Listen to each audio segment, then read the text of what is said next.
Hello. Are we live? I think we are live. What's up, ladies and gentlemen? Hope you're having a good day so far. Trisha, you're so fast, bro. I just barely started the stream. You're so fast.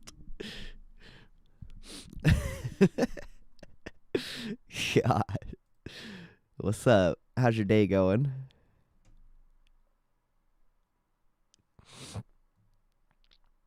So fast.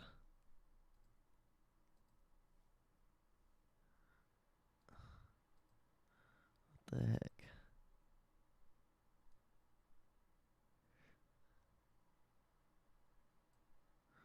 Yep. I'm bored. I'm sorry. I just barely woke up. It is probably boring, though, like not being able to work at all. Freaking Delta.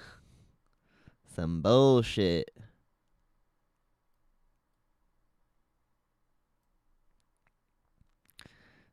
For another week? Damn, that sucks. I'm sorry. That's a lot of time.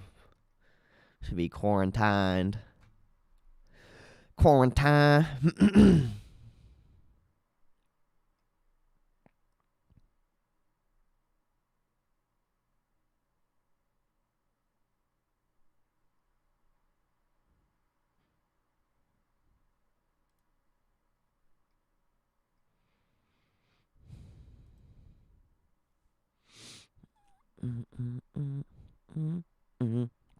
What are you doing? You just playing RuneScape?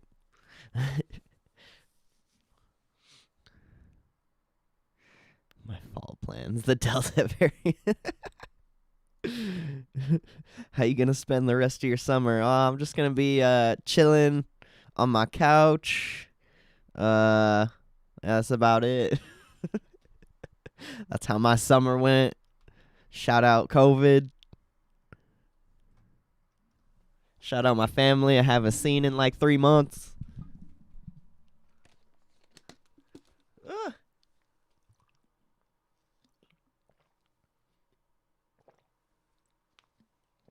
I bought an app. What do you mean you bought an app?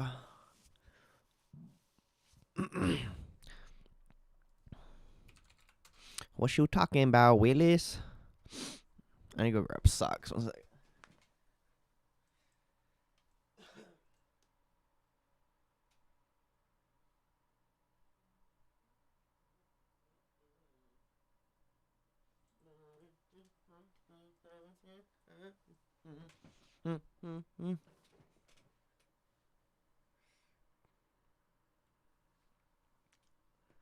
I bought an already made app by some developer on Fiverr.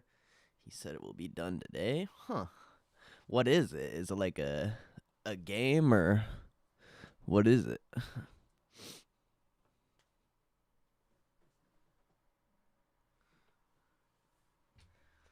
A superhero game. Huh.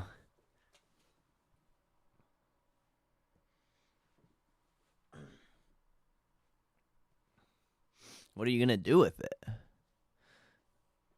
Do you have like a plan for it? Because that sounds cool.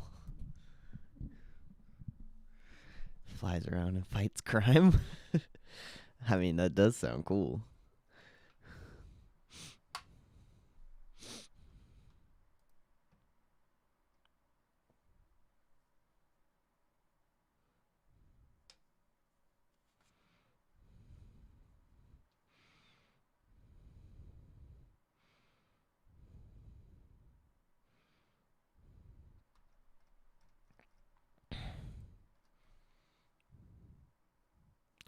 Has ads and stuff, so I'm going to see what it's about.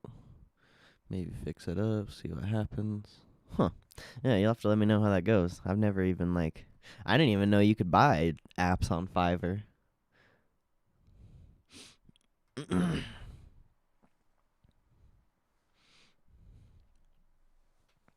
I thought you could just buy like designs and that's about it. I didn't even know. I guess Fiverr is more intense than I knew.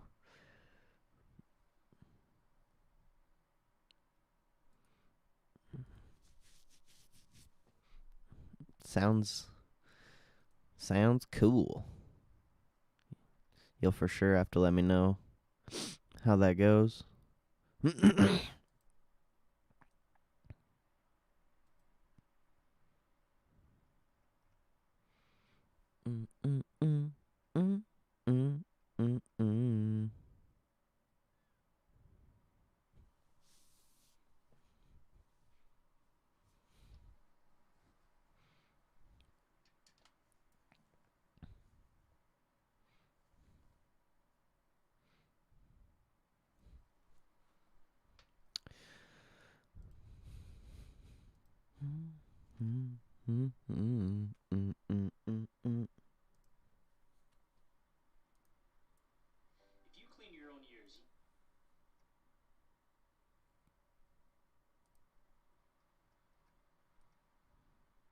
Bang.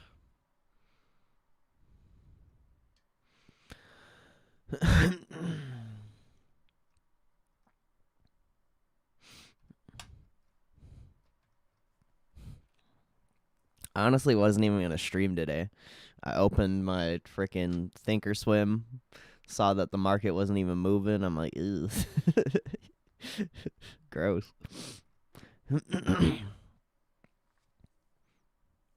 The only thing that's moving is my portfolio getting slaughtered.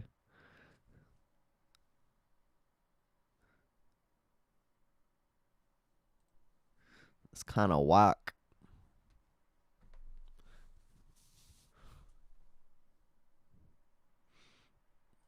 Getting fucking obliterated by Zillow. Down 1%. I don't know what I'm down. What would that be? I guess I'm only down like 1% too. It just seems like a lot. I'm just getting... Dude, Zillow is just raping me. This thing is so bad, bro. I don't even know what to do with it at this point. Like, I had so many opportunities to get out of it. And now I'm just like, I don't know. I don't know.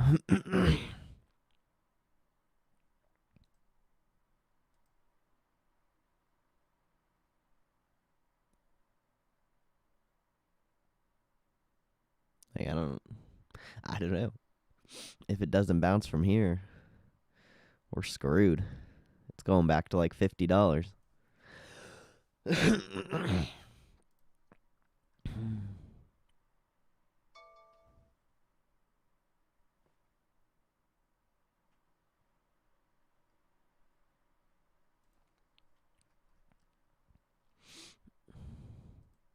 And Baba. Baba is kind of whack too.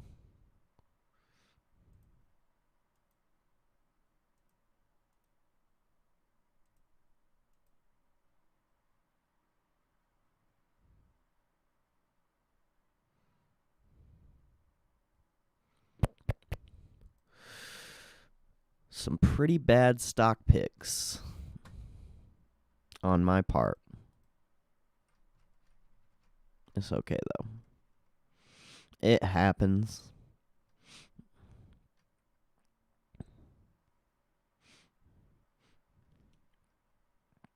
The only annoying part is like I legitimately don't know what to do with it.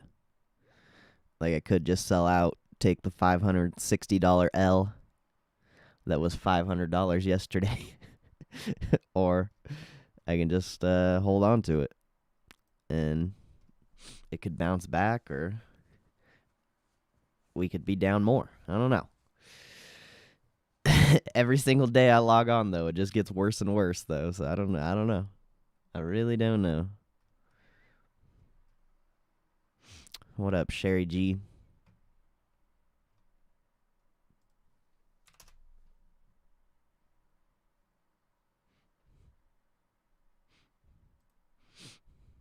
It's quite weird.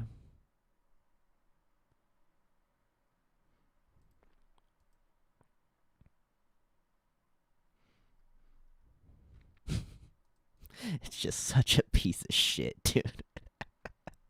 It's so bad, bro. Every single day.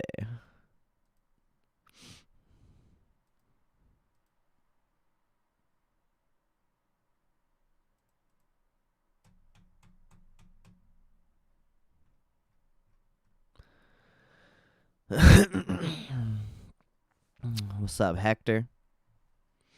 How you doing, bro? A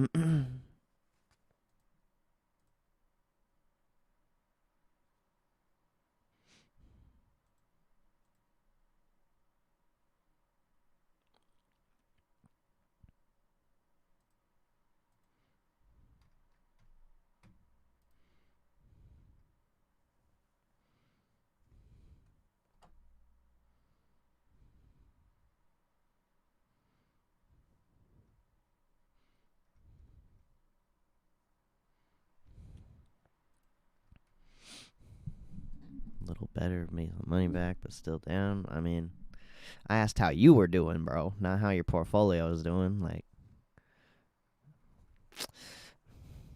losing money is nothing. That shit, that just comes with the territory. I asked how are you doing, bro?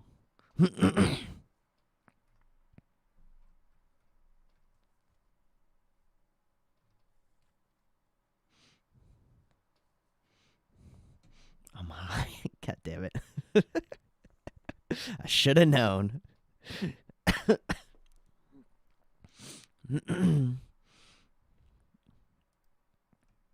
It's like 8 in the morning, approaching 9. Hector's already on the bong. I feel you, though. I feel you. I'm jealous, but I feel you.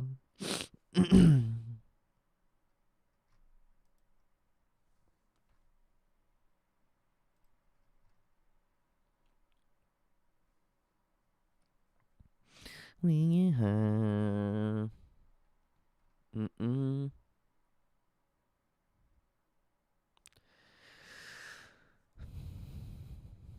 We have and have. Little bit of wheel and I'm in a grunt.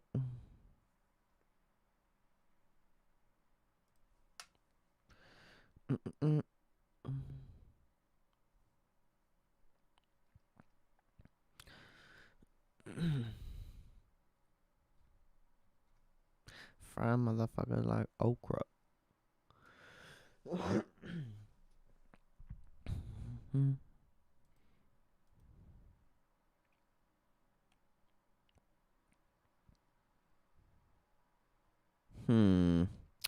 Spy breaking loads of the day.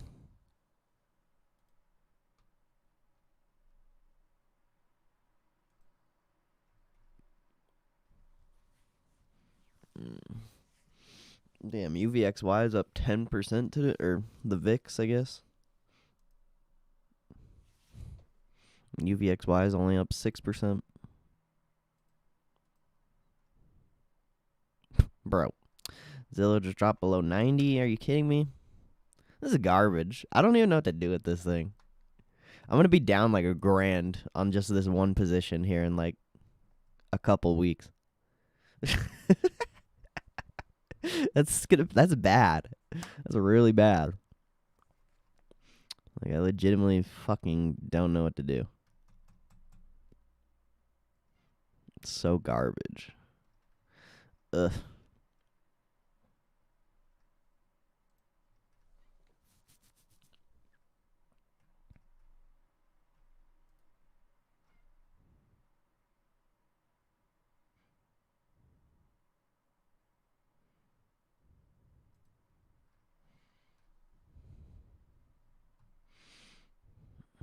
It's so bad.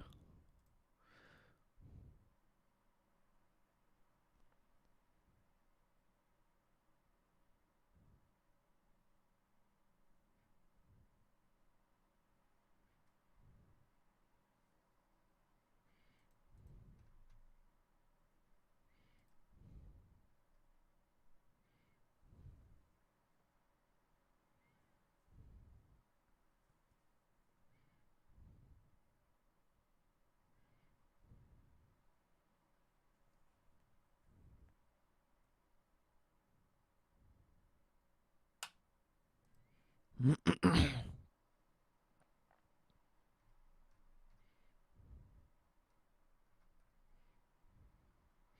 is VRPX? This thing's up like 50%. What the fuck? Never mind. This thing's up like 200%. What the hell? That thing's crazy. I don't know what's going on there.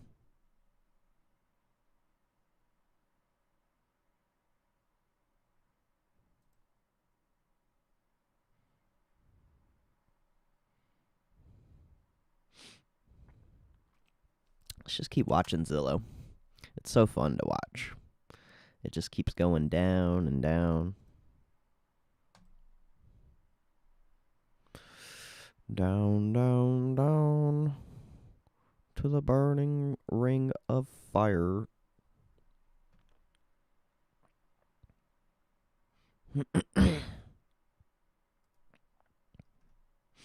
I love how people just come in here to like the video and then they leave.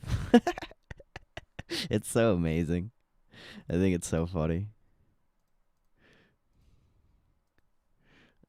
Like so many people do it.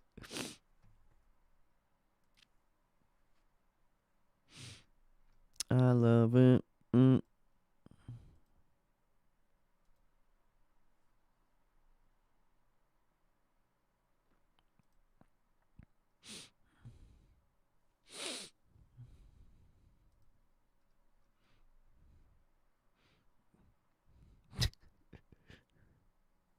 Bro.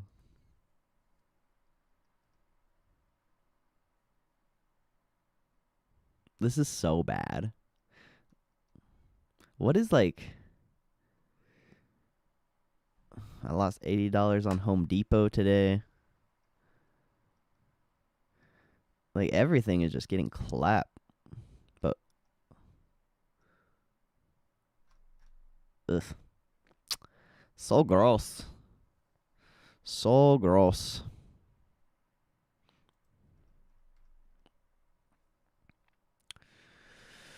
Response and guidance company to pursue what is that? Is prophylactic?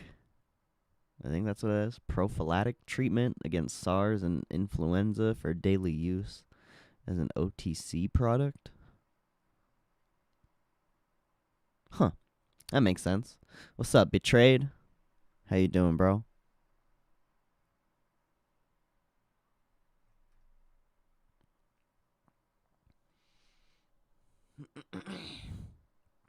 SPY approaching yesterday's low.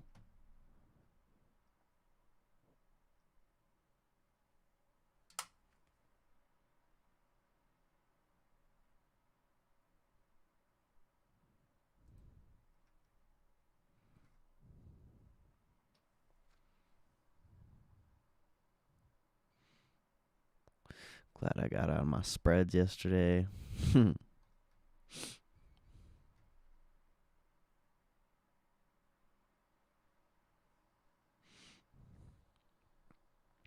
SPY just broke through the lows of yesterday. Whoa.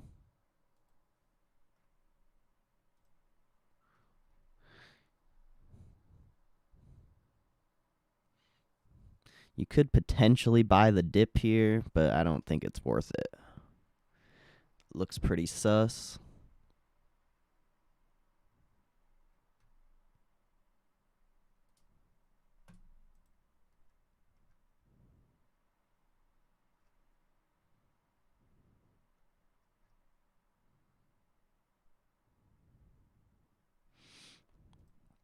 I'm not touching it. I'll just watch.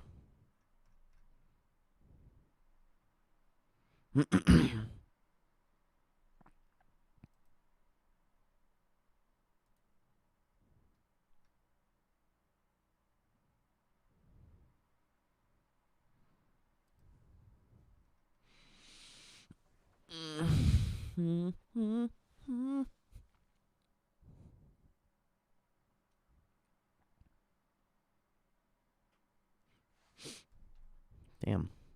Dollar General came down a lot. What the hell? That's a big drop. They were doing so solid.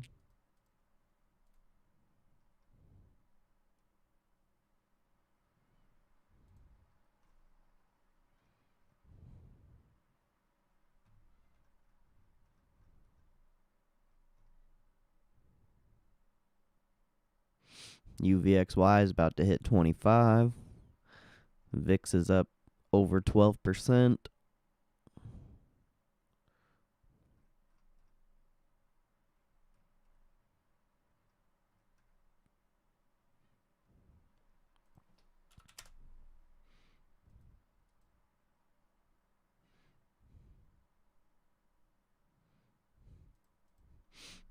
I guess Home Depot had earnings.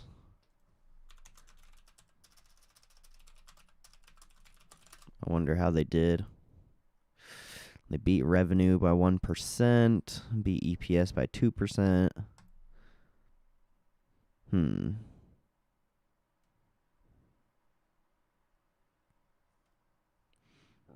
I guess people just had over expectations for it or something.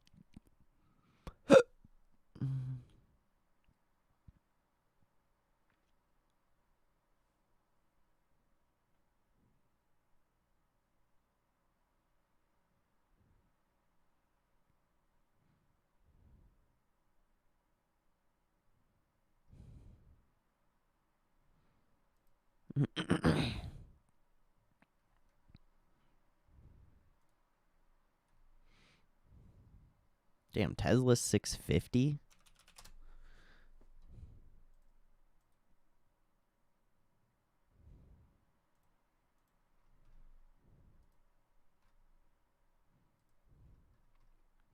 I didn't sell my Tesla shares when it was above 700, did I?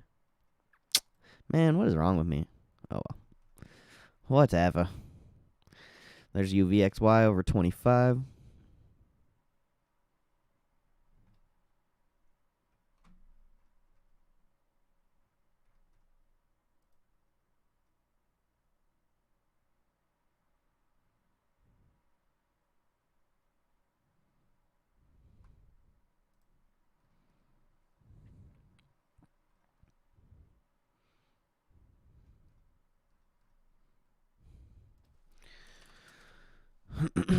What about the defense stocks?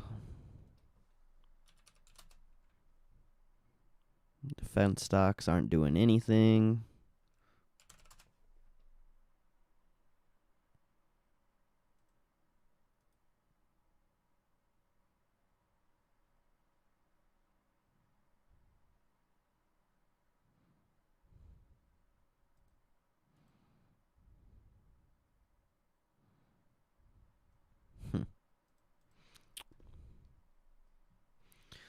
I don't know.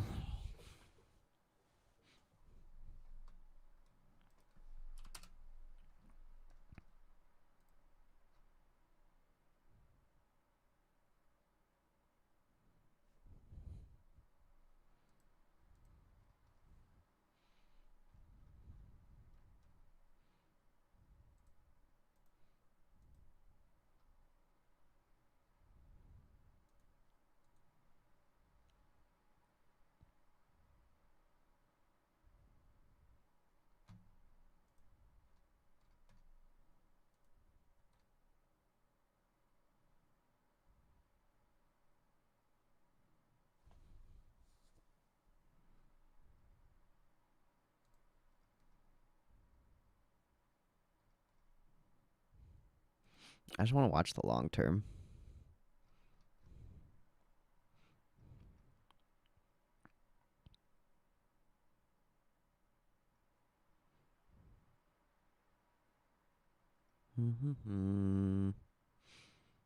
Everything's clapped.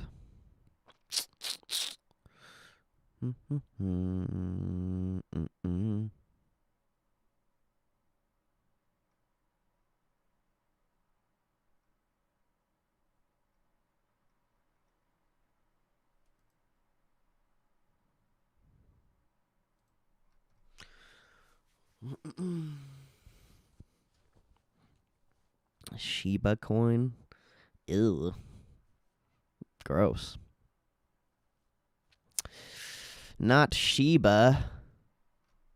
Doesn't Weeble have a stock? Didn't they just do like a SPAC or something? Or is either Weeble or the other one, eToro, right?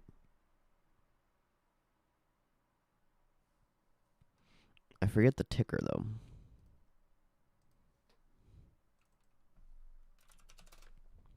Is it? No, it's not that. Robinhood, no. I don't remember who it was. eToro or Weeble? Oh, it's this one. FT or FT FTCV. FinTech.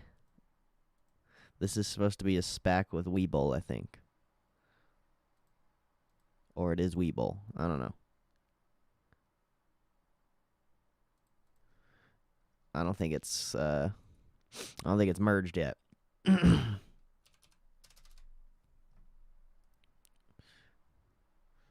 Or I don't know. It's not even on. Oh no, I just put the ticker in wrong. This fintech acquisition operates as a blank check company. The firm seeks to effect a merger. Capital Stock Exchange.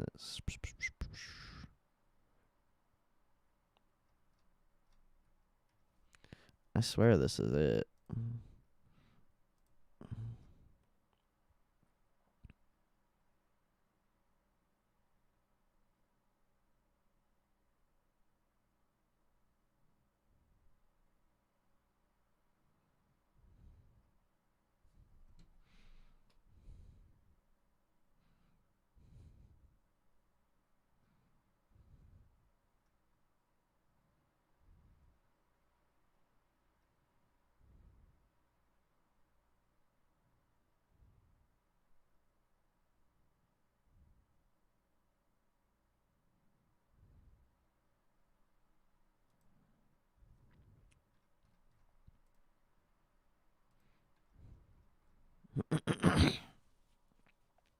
Kind of a lame day. I mean, down 1% on all the indexes. It's actually a bigger day than normal.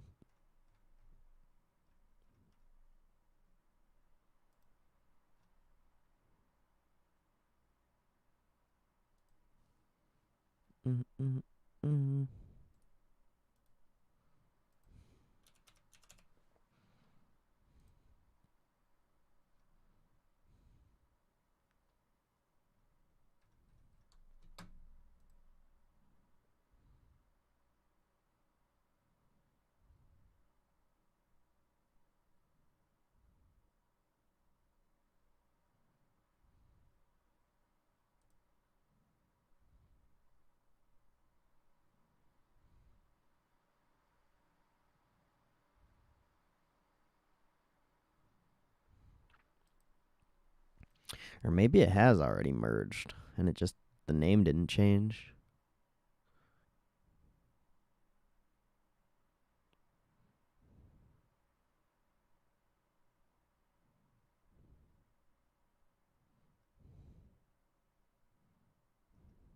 No.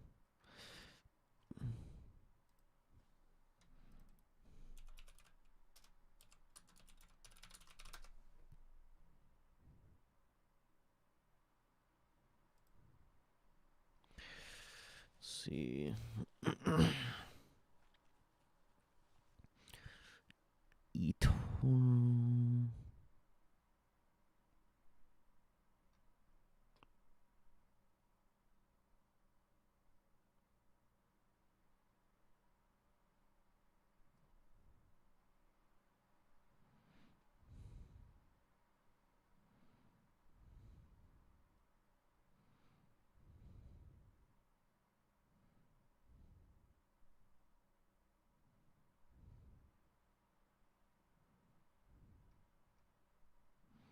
I don't think they have a date for this.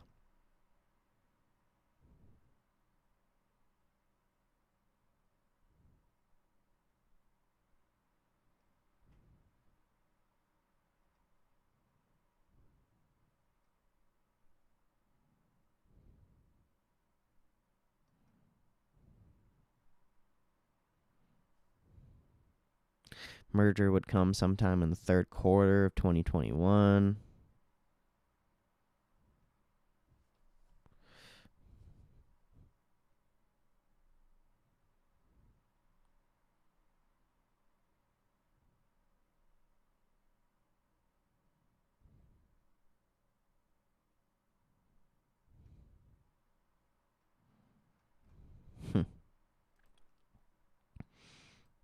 Yeah, I don't know. I don't really like fucking with SPACs, though. Saw Walmart now does the vaccine there. Yeah, someone was telling me about that. Somebody that works there. They were telling me. I didn't even know.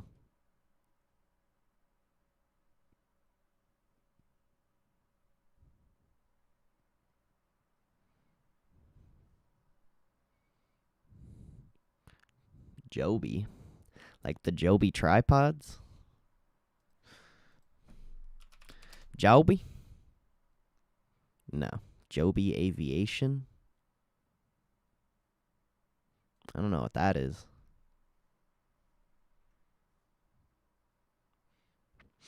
Air taxi. I don't know what that is. I've never heard of that.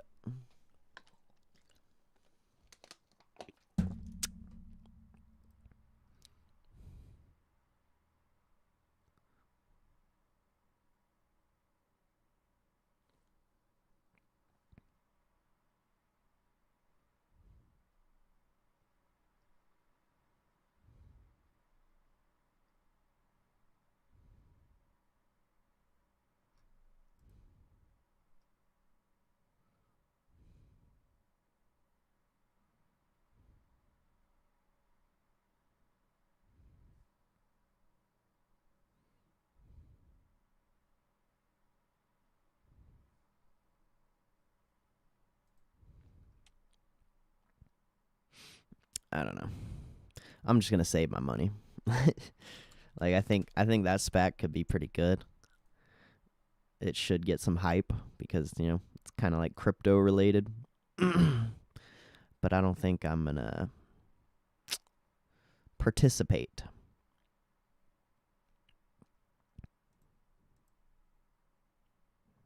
And there's really not like a ton of downside unless it breaks $10, which is kind of good.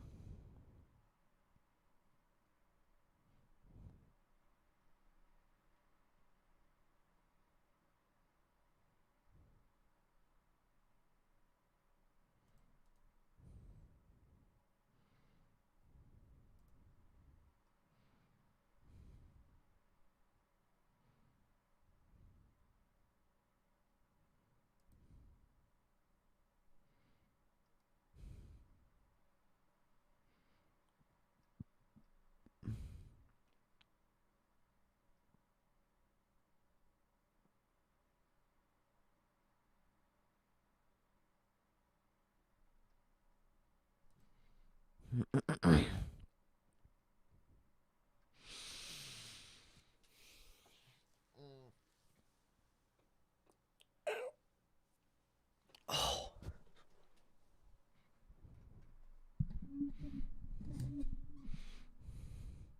I'm tired. I don't like sleeping in.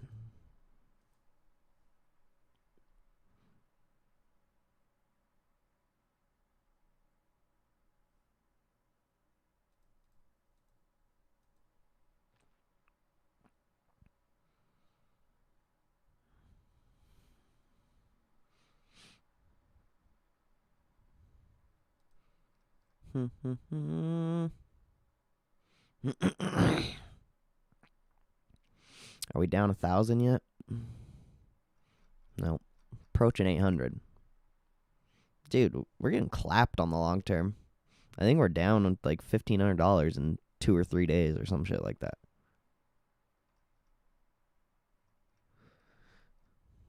Das crazy. That's quite a bit.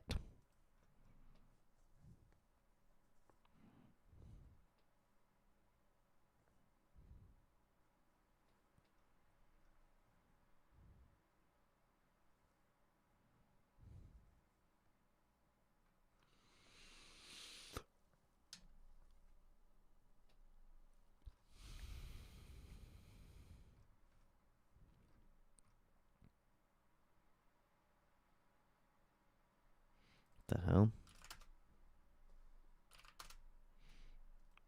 Damn, Coca-Cola was up a lot earlier. Oh, it was up a lot yesterday, too. I guess I just wasn't paying attention.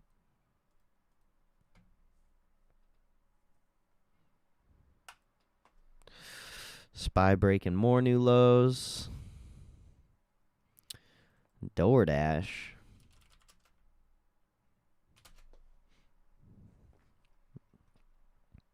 I sold my DoorDash shares. Like right before the earnings. I thought it was going to get clapped, but still just holding the same price.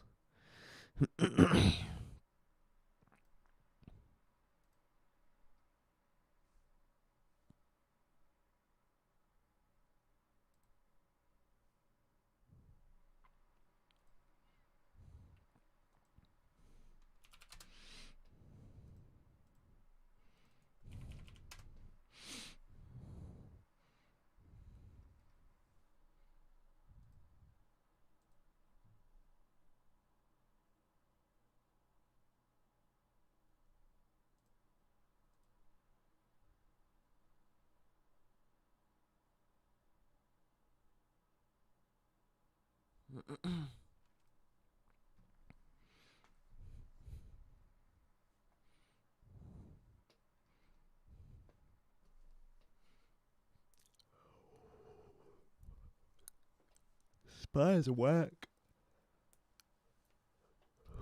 I wanted to drop a little more. Kind of want to do a SPY play.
Apple reverses course on relaunching in-store classes.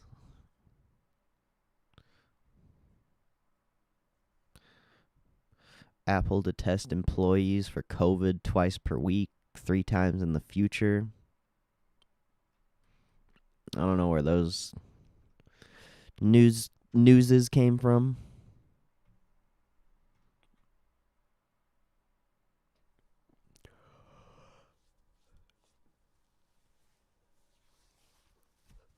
Not from like a confirmed source, but or a legitimate source, but sometimes it's like 50-50 whether the news source is correct or not.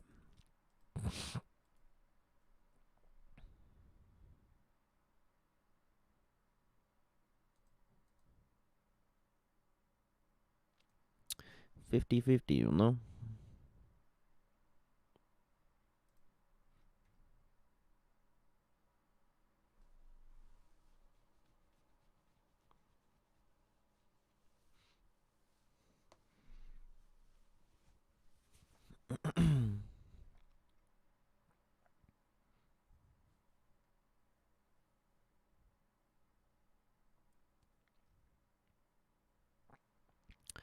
New Zealand on nationwide 3-day lockdown.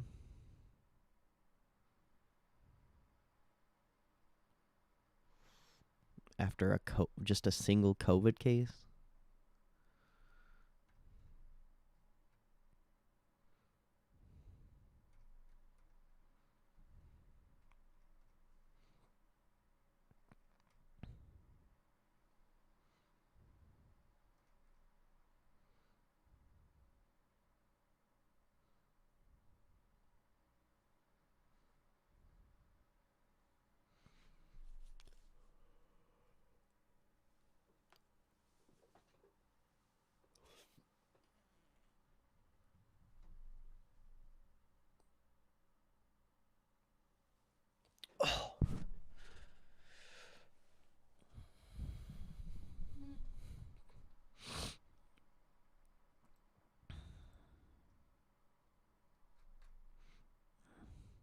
Oh, there we go. We hit it. Down 800 on the day. Let's go. Let's go. It's beautiful.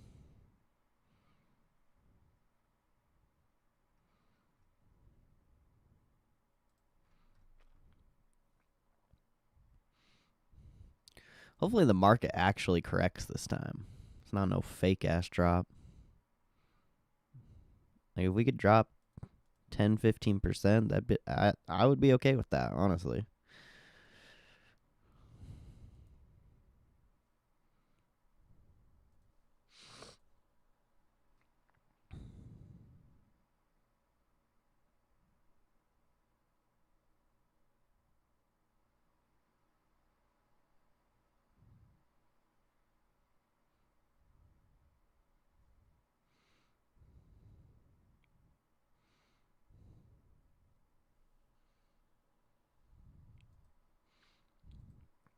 It wouldn't be a good look for the portfolio, but like we'd be able to buy some fat dips. The fat dips.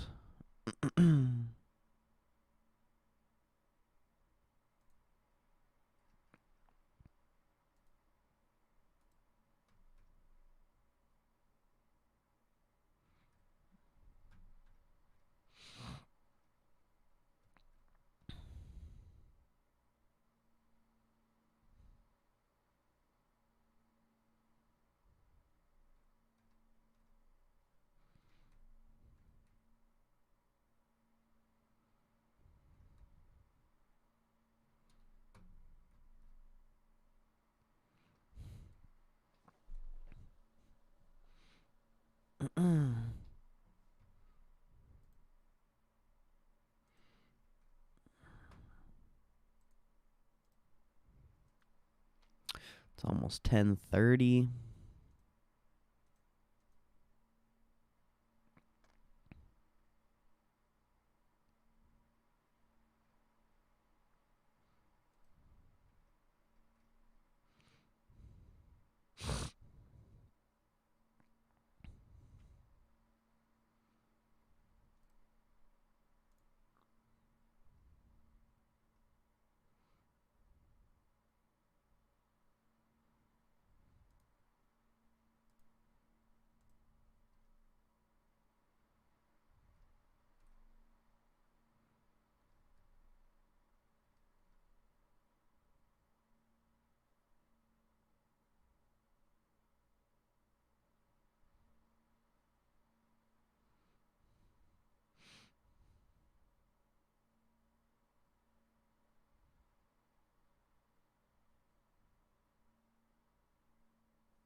Jeez, I should have stayed in bed.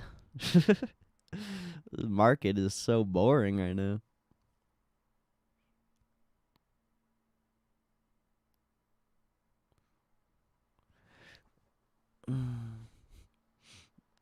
Or I should have woke up earlier. One of the two.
Getting a little pop on the NASDAQ.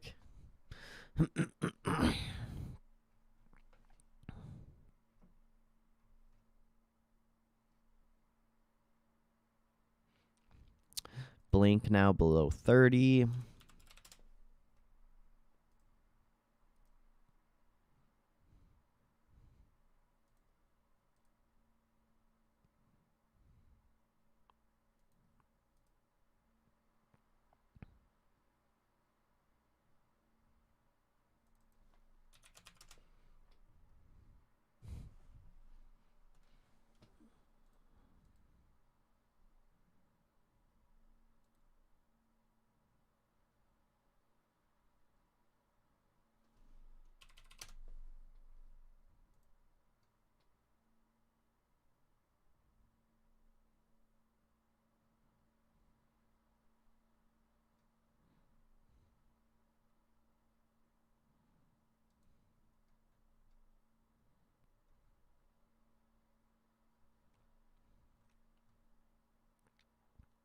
There's some like weird noises going on outside. I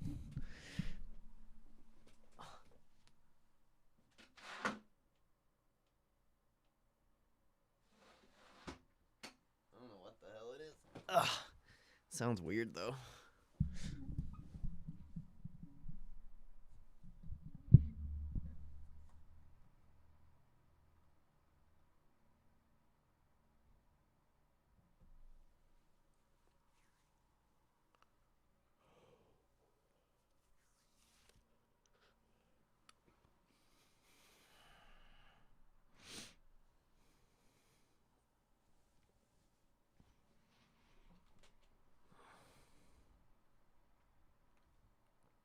Yeah, I don't even know.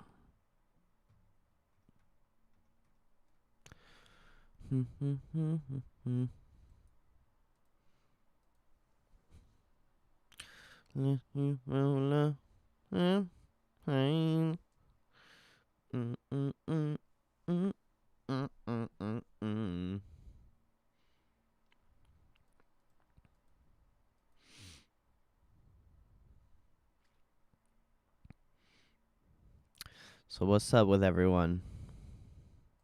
What stocks are you guys looking at? What purchases have you made recently? I don't know. How's life? How's love? The pursuit of happiness? All that stuff? Let me know.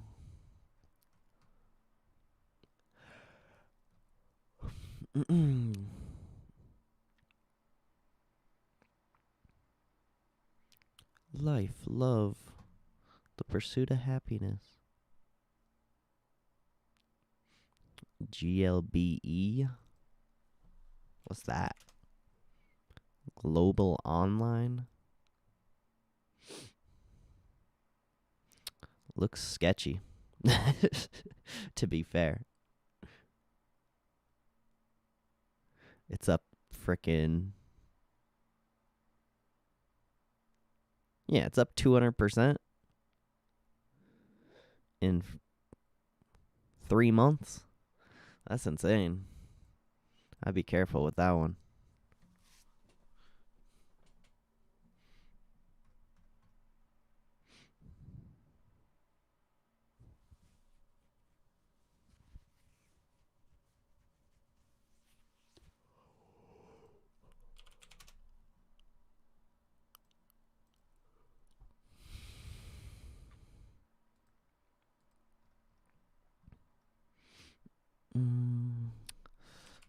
Low ticker picking up some steam here.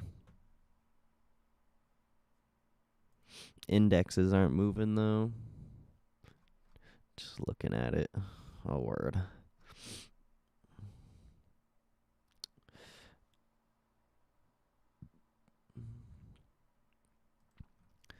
Booking's at a pretty good price right now, isn't it? I haven't looked at it in a long time. Oh yeah, it's decently priced.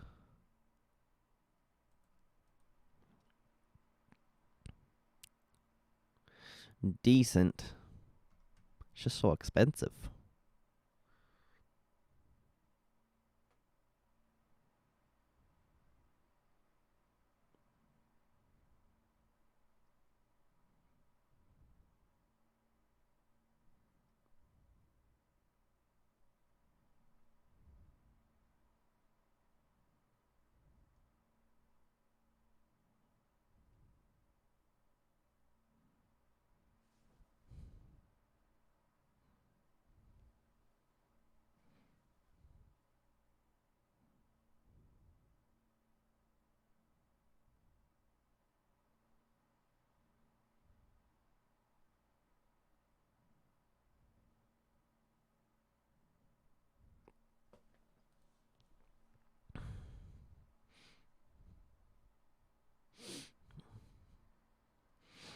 Yeah, I don't know. Hopefully this like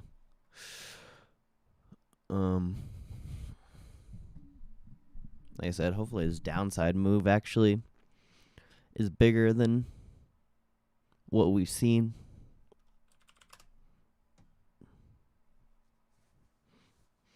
I'd actually like to buy some stuff.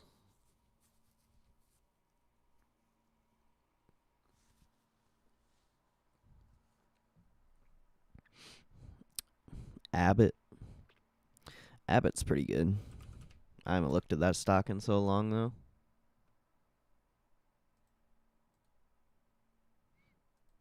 Damn, this thing's at all-time highs. No, almost all-time highs. That's crazy.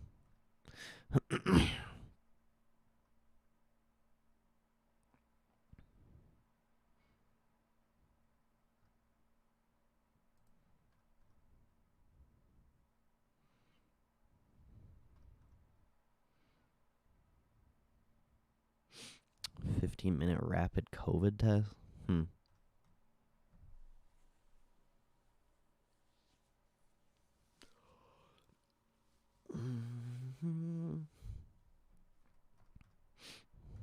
COVID's still a thing? No, just kidding.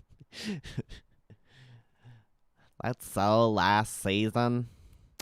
That's so last year. Like, who even gets COVID anymore? Like, I'm just kidding. I shouldn't joke about that.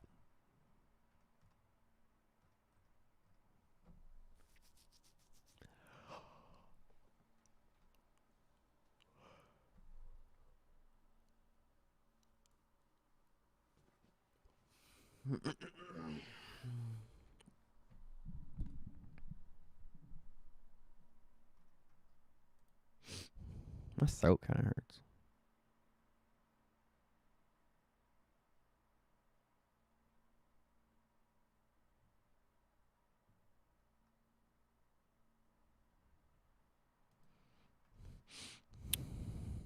SPY making more new lows.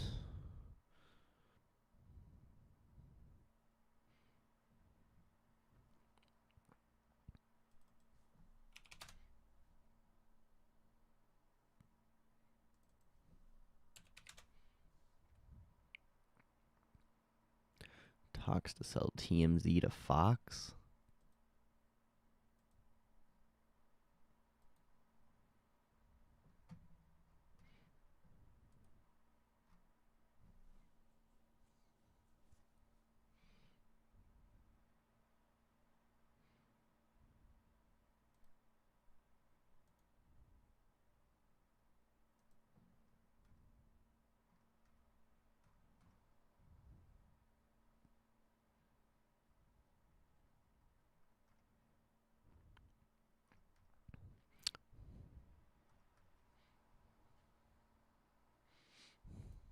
Where do you get all this news? Like, I never pay attention to the news anymore. Unless it's like live on the tweet deck. Googling, oh.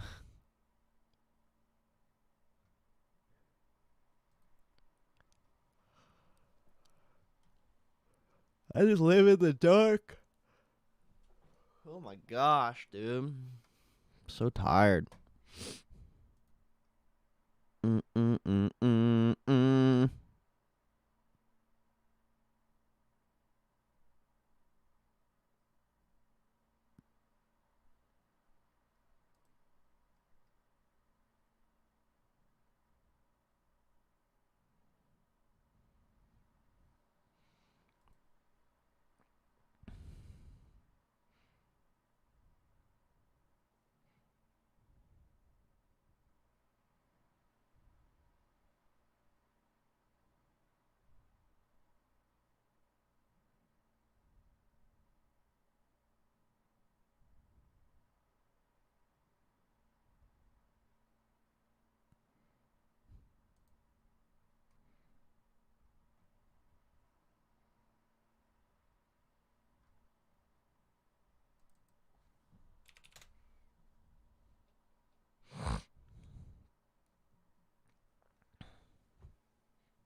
Oops.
Ooh.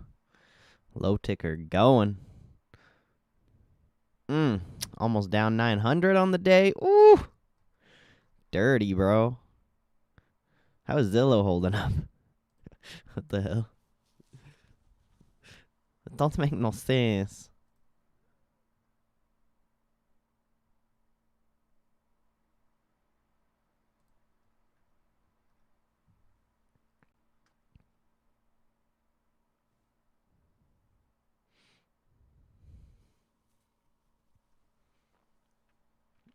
All indexes down 1%. Russell's approaching 2%. VIX is up 15%. Ooh. Dirty. Dirty.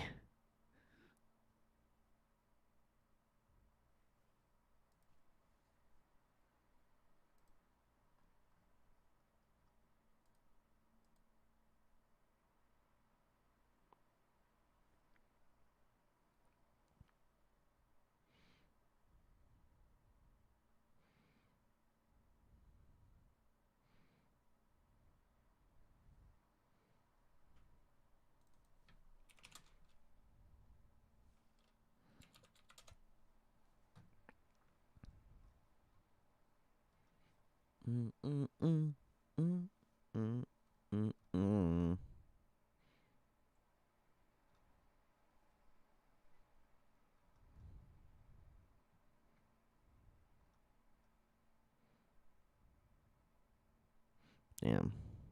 The spreads on that QQQ are weird. Why are the spreads so wide on this? It's very odd.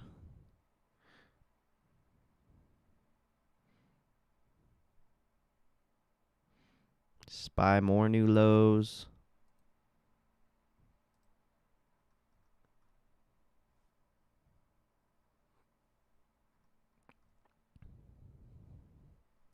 I don't think I'm going to do the NASDAQ. I'll trade the SPY instead.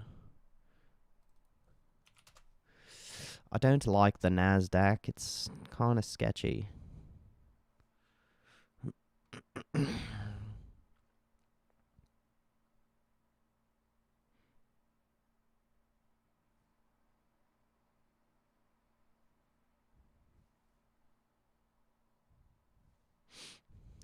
Everything's still coming down, though. I kind of want to play a bounce. But everything is getting slaughtered.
I don't think I'm going to do a trade, honestly. Probably just be chilling today. I don't even know if I'm going to stay on the stream the whole day. Kind of burnt. Stayed up too late. Baba, more lows.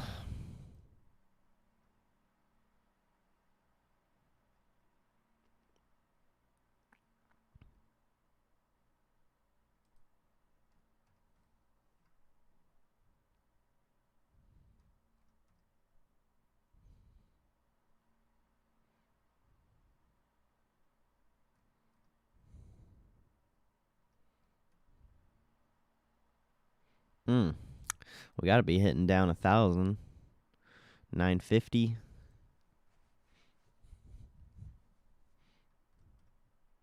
It's just one of those days.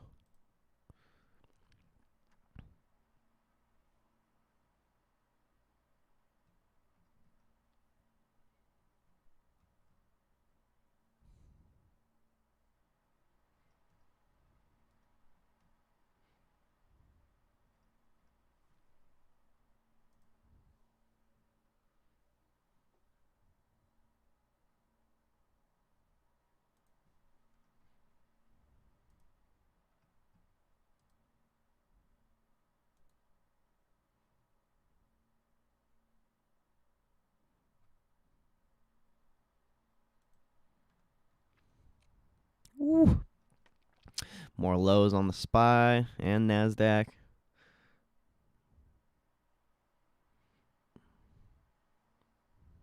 Dirty.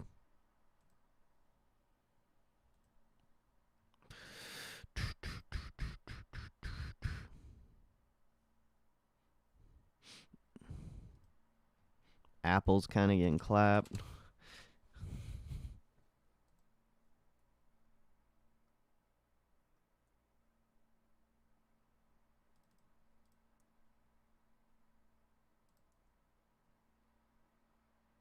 Damn, this contract was 340 earlier.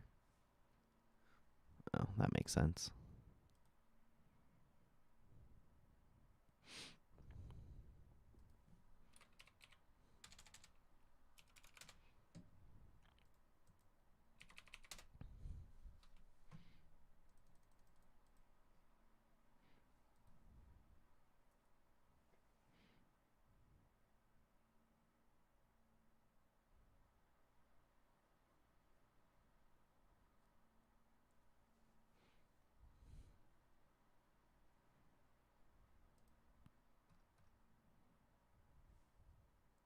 Damn, Apple's dropping quite a bit.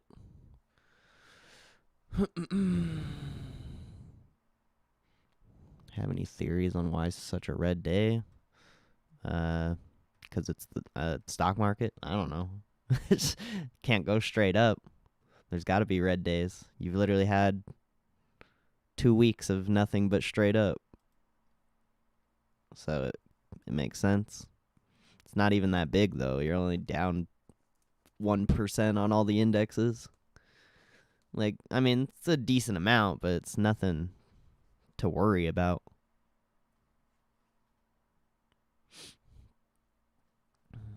I'm sure there's fears of what's going on in Afghanistan, and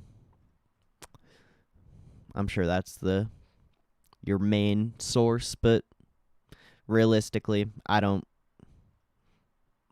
believe the stock market moves off of news, so it's just the mechanics. After going up for 2 weeks, you should expect a drop.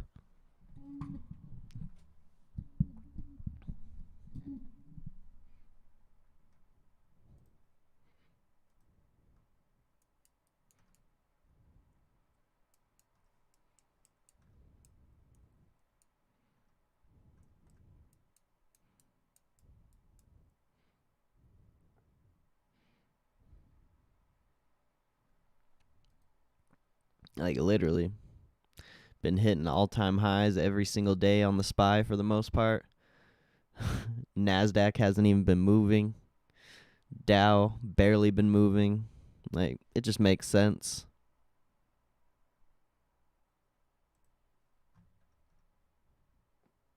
You just need to look at the market as a whole and kind of,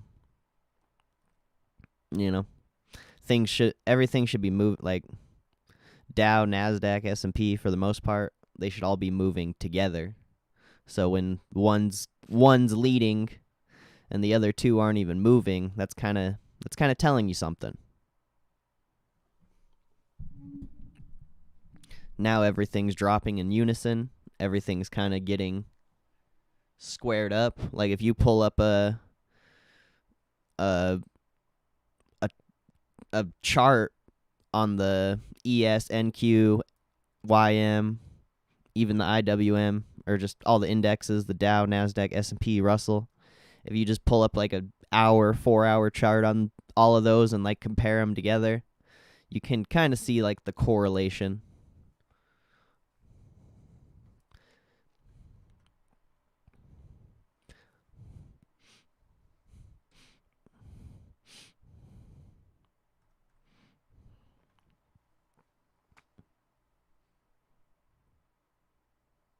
I mean, not saying that's like 100% correct, because, anything's possible in this market. That's just kind of what I see.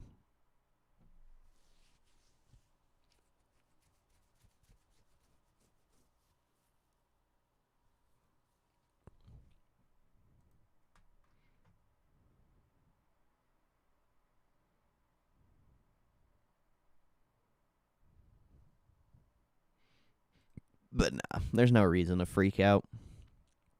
If we were down like 3 or 4%, then yeah, you might want to get a little worrisome.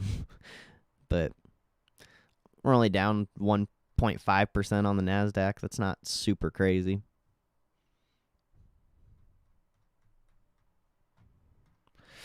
But I mean, I'm hoping it gets bloodier, honestly. I want to buy more shares of stuff on the cheap.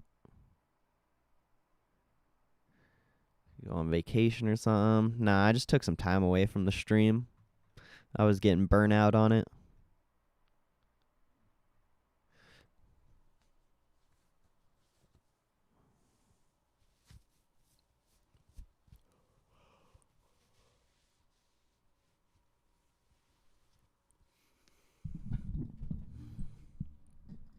Sometimes streaming sucks. Low key. Like, it's super fun. But then there's days when there's nobody here. The market's not exciting. And I'm just sitting here, like, bored as shit. Like, bruh, why am I even here?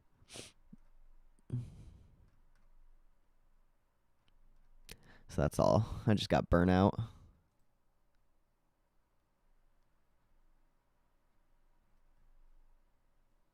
It's hard to stream every day.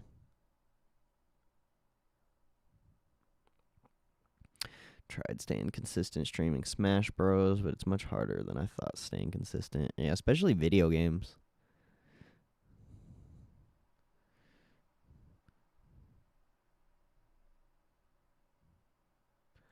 What the hell? Bro, Bitcoin's not going to $1 million, sorry to tell you. I don't know who lied to you. Maybe in like 20, 30 years you might see that. But good luck with that. I don't know why you would just go into some random stream and try to pump Bitcoin. It's not going to do anything for you. Sorry, bro. I'm sorry you bought it at like 60K or whatever. It'll be okay, though. Just let time play out. That's a first. I have not had anyone come in here ever pumping Bitcoin. Usually it's some random like penny stock or some shit. That was kind of funny. That was kind of funny.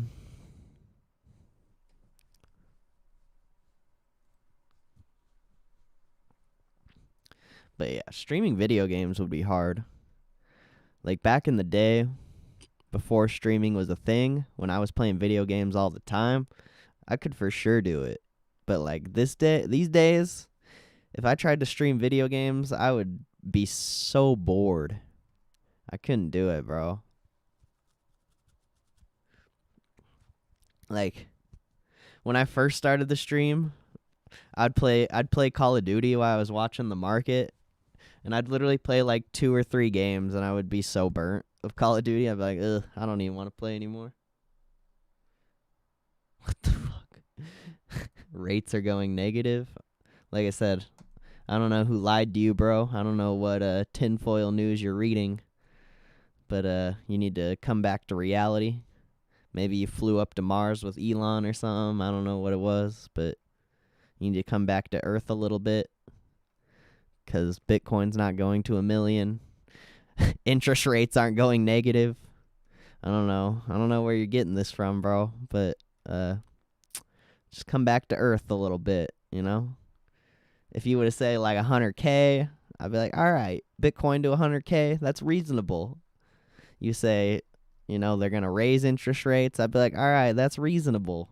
But saying they're going negative, Bitcoin to $1 million, like, come on, bro.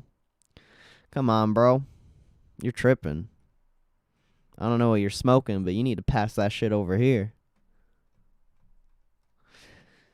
What's up, Cripcat? How you doing, bro? Homie, pass that shit.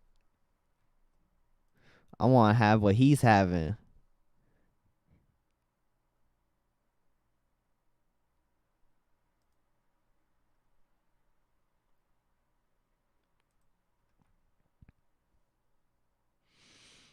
Same shit, different day.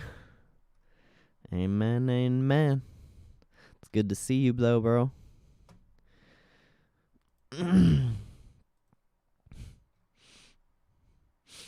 Are you still playing, I always forget what the title is of that Amazon game. But are you still playing that, or is the beta closed? New World, that's what it is. Beta closed a week ago. Oh, word. When's the release for the actual game? Do you know? Or do they even have a date? September 28th. Damn. That's the day CryptCap will have no life for like 6 months. Put in 90 hours for 2 weeks. I can't even imagine. You're going to have like 1,000 hours. I've been playing this game ever since it came out. I'm ranked number 1 in the world. Already have guilds for world domination. I don't know what any of that is. I'll have to play it with you when it comes out, though. It'll be fun.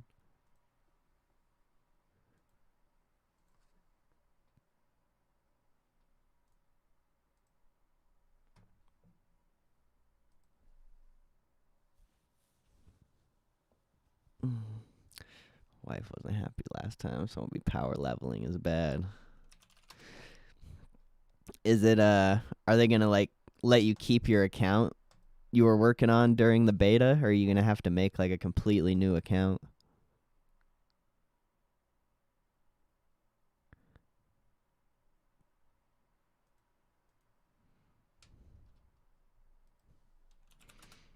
Because that'd be lame. You put in all that work and they're just like, nah, fam. You gotta make a new account. You get a title, though. Oh, that's whack. That's whack.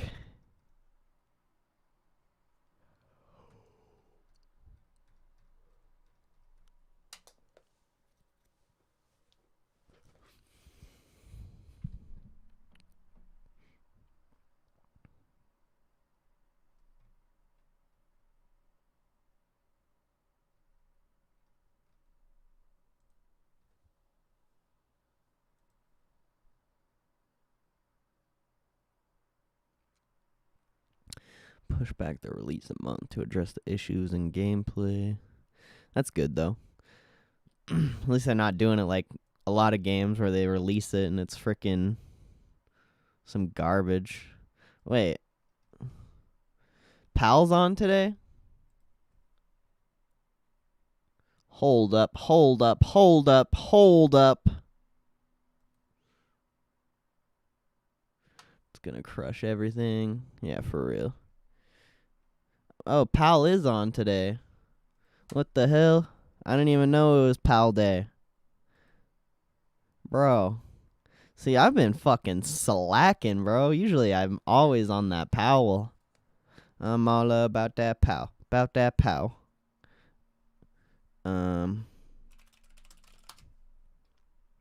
What is he talking about today? Fed Chair Powell holds town hall meeting. Uh-oh. I don't like that.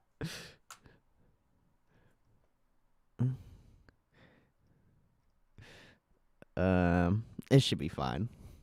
It should be fine. I guess I gotta change the name of the title, though. 'Cause I'm all about that pal. About that pal.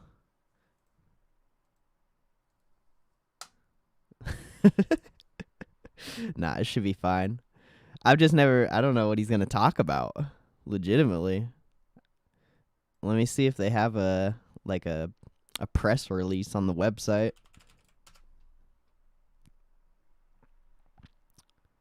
Let's see. No, they don't even have a press release, so this is going to be interesting. I'm all about that pal. About that pal.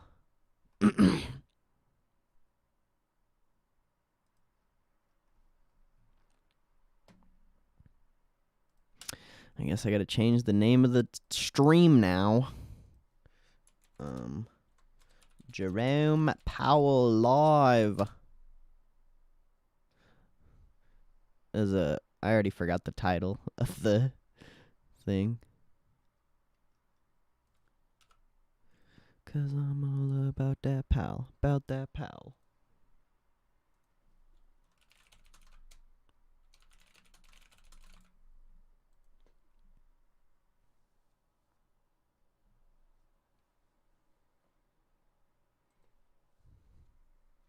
My boy.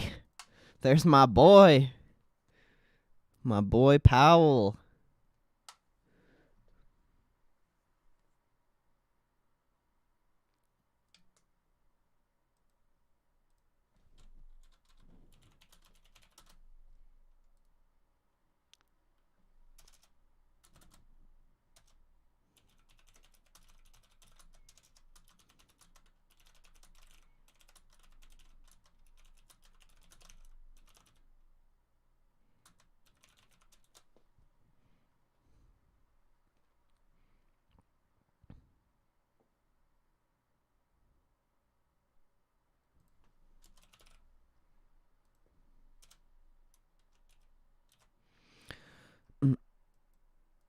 I'm all about that Powell. About that Powell. God damn it. Now I'm gonna have that stuck in my head.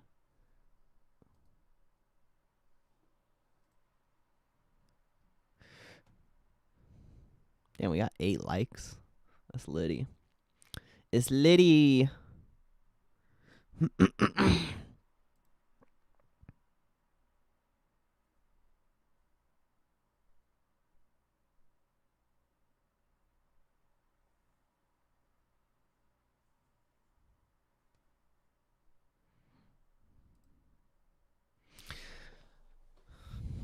Oh, shit. I didn't even do the tags, I don't think. Nope. Slacker.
Damn it.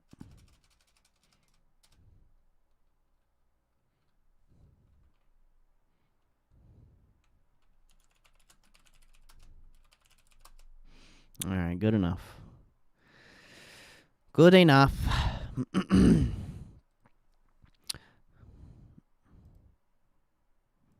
All about that pal. About that pal. God damn it, dude. I'm gonna have that stuck in my head all day now.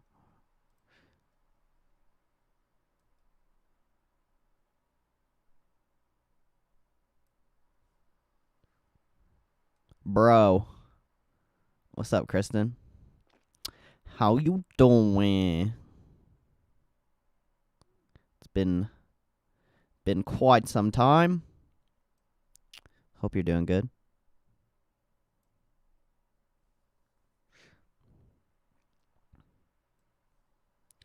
You just came here for Powell, didn't you? You saw me change the title for Powell, and you were like, "Ooh, that boy looking sexy today." How long for Powell? Yeah, 20 minutes. Good thing my good thing my peoples told me, 'cause I did not know Powell was today. Been a crazy few weeks. What's been going on? What have you been up to? I haven't talked to you in a few weeks. Shit. Stupid. Stop. Oh my. Bro. OBS is being so annoying. I'm about to flip out, dude. It won't cooperate. Needing a heart transplant. ICU. Flew out to Cali. Just got back to NC. Damn. I'm sorry. That sucks. Did they get the transplant done? Like, how did it go good? Like, what's up? That's gnarly. Thank you. Still sedated. Damn.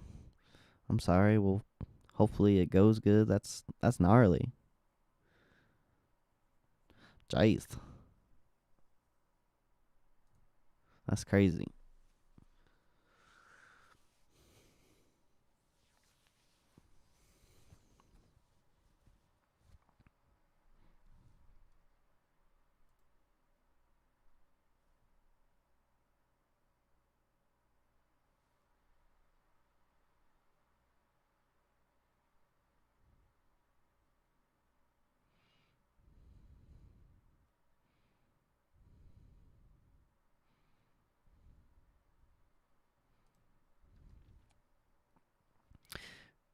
His heart legit stopped working after. Damn. That's gnarly, bro. That's insane. Yeah, for real. Praying for him. That's insane. Wow. Hopefully he pulls through. That's dope that you like flew out to go be with him though.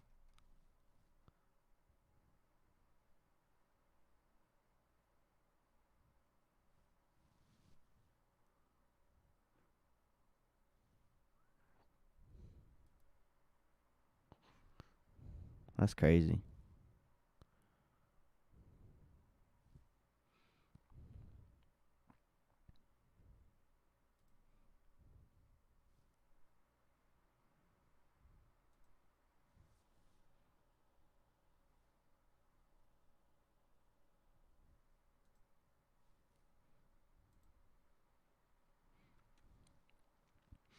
$30 have I found out it went bad.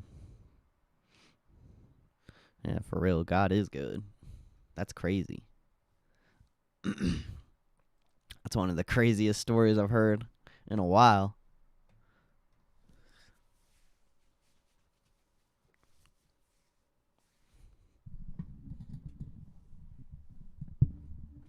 Well, damn.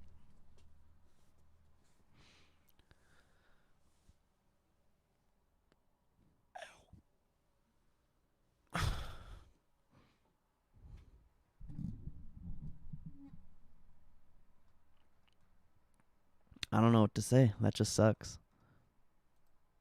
I just hope he's good.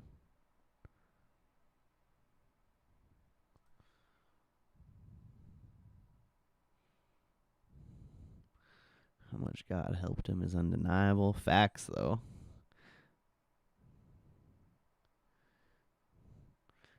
Just pray for him. I will.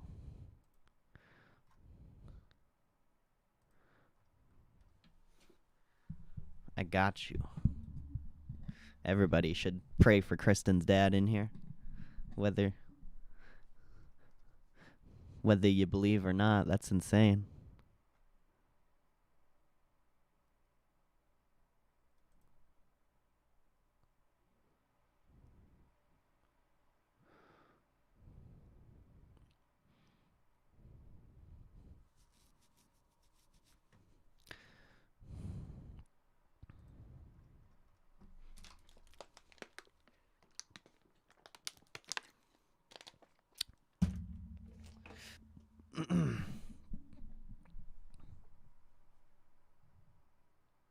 People who don't believe in God were praying for him. It was beautiful. Huh. Really? That is beautiful.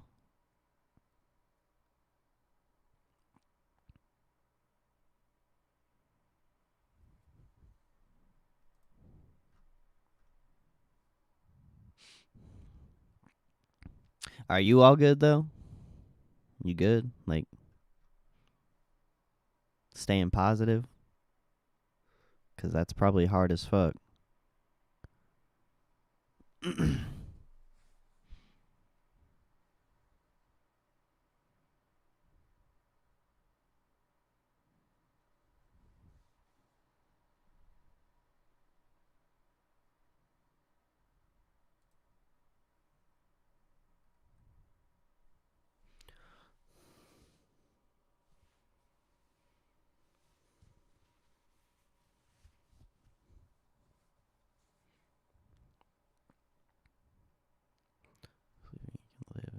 Then your heart is our ticket to see him again. Good. Well, shit, I'll be praying for him. He'll make it through, though.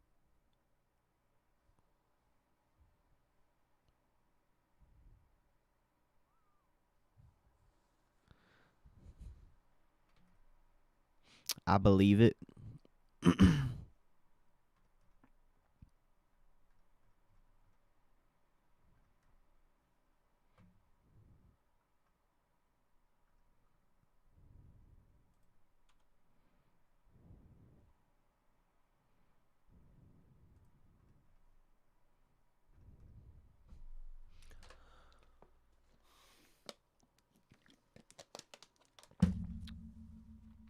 You got about 15 minutes till Powell.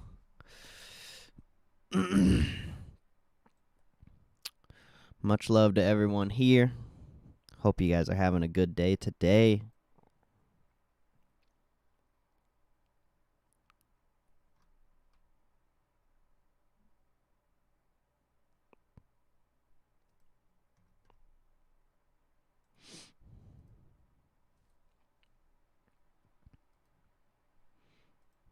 We got 8 likes. Can we get 2 more? Can we get 10?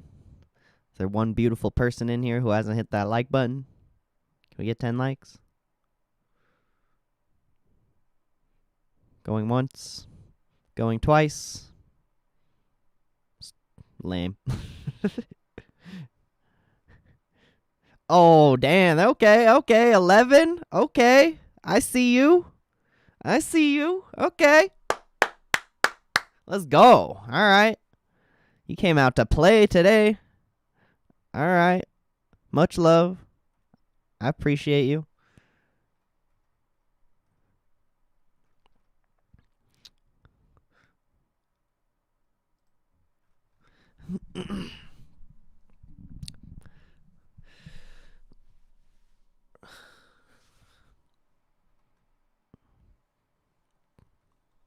Powell will be on shortly, and then I'll mute my mic so you guys don't have to listen to me anymore. And then I'm going back to bed. I'm just kidding. But for real, I'm tired. I'm just trying to stay awake.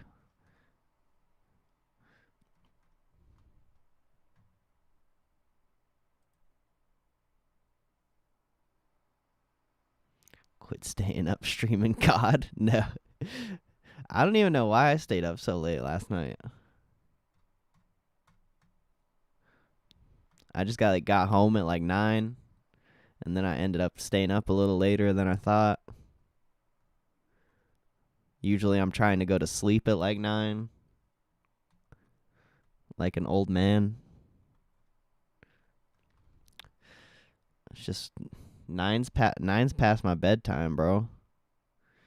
Date night, nah. I was just skateboarding. I don't have no date.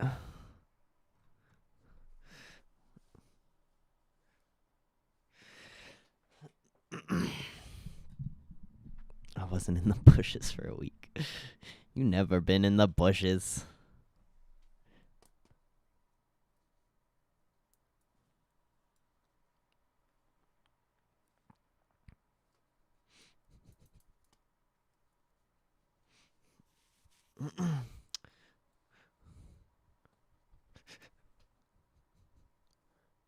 You don't even know where I stay.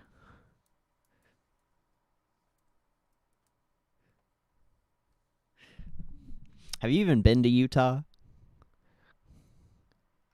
Utah.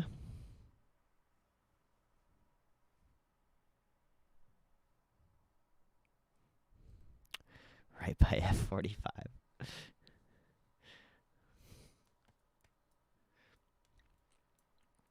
I don't even think there's bushes at F-45. It's right by the Panda Express.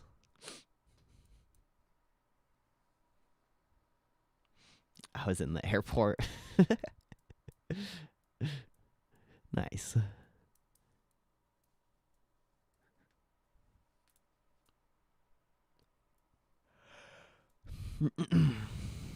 Our airport's dope. They hella expanded it. I haven't been there since they did it.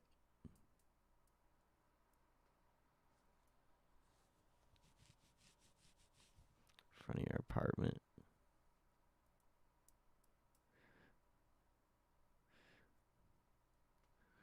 Well, joke's on you. I don't even have an apartment. So now you just snitched on yourself, bro.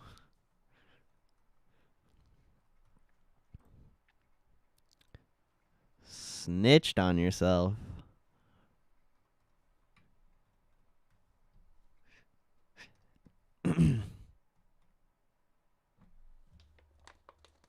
Live in a treehouse? That'd be dope.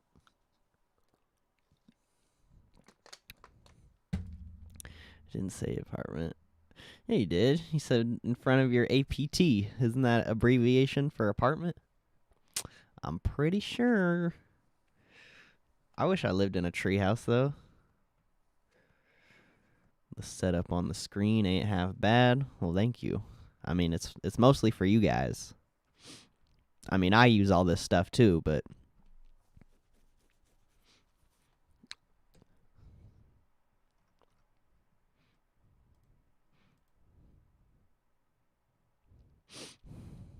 I want to make sure you guys have a good view of that high-low ticker more than anything, because it's like honestly the most important thing.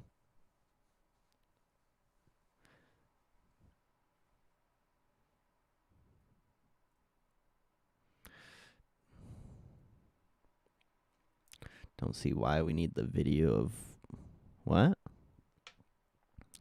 Oh, we're just waiting for Powell.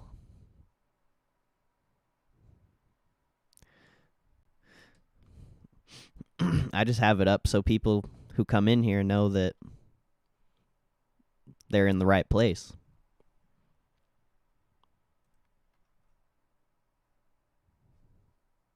It's not like he's showing us magic tricks. Yeah, he is. What do you mean? He might be. What if he's hanging out with David Blaine at Town Hall? They're gonna swallow frogs together.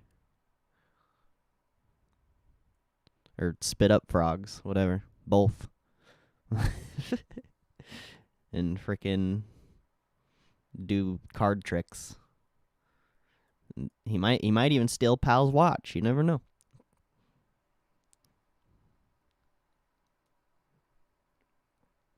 Surprised you don't have more viewers. Sometimes there's more people in here. Just a lot of people are working. It's all good, though. They got to be on the grind, bro. That's what we preach here. on the grind, invest that long term, is beautiful.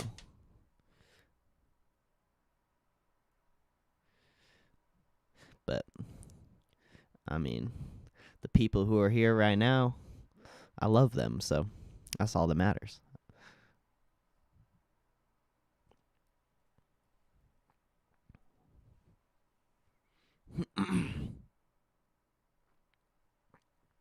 We've only been doing this, hasn't even been a year since we started the stream, so we're actually doing very well, in my opinion.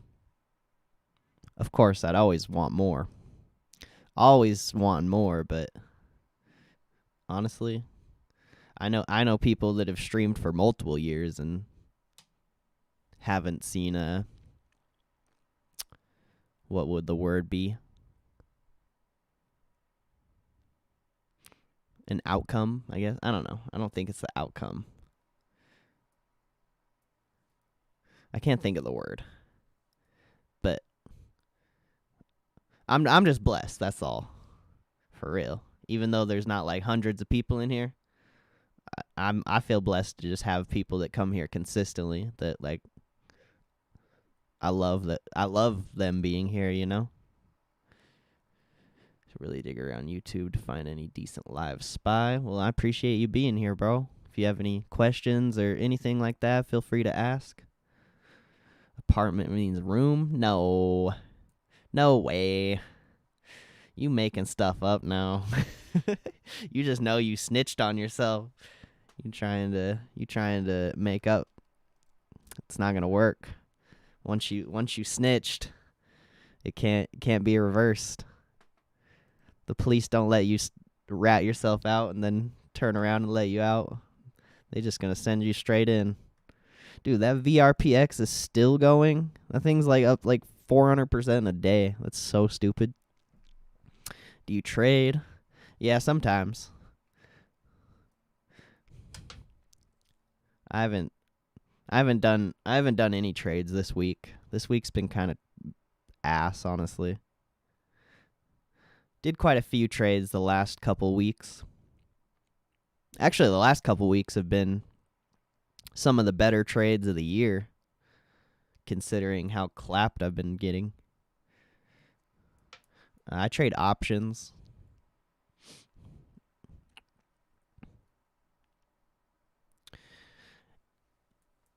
I usually buy shares for the long term, but sometimes I'll trade shares too. And then I'm going to be trading futures whenever my account actually gets funded. It's taking forever. But I probably won't do too many like future trades. I don't know. I don't trade like a ton. But whenever I see an opportunity, I'll take it.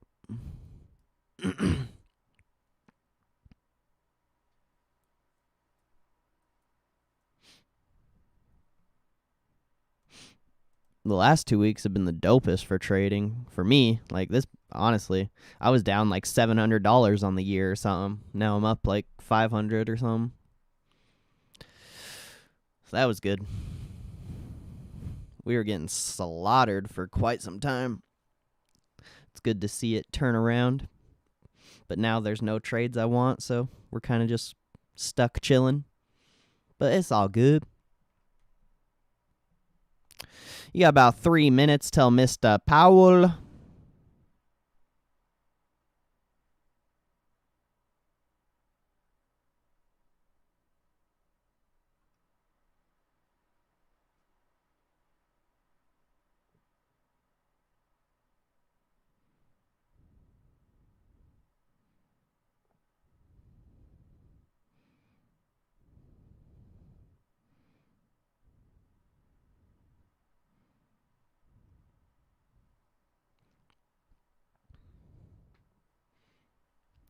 Mr. Powell.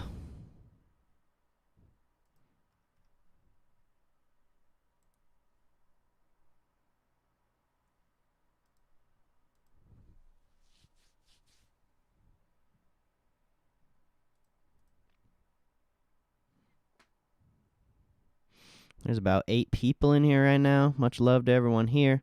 Make sure you hit that like button. Oh my gosh, that music is intense. We might need to turn this down here. All right, where's our boy Powell? He should be coming up. Dumb administration all combined. Well, I don't trade off of news or global events unless it's an actual event. I trade off of price, support, and resistance. So I don't consider that an opportunity.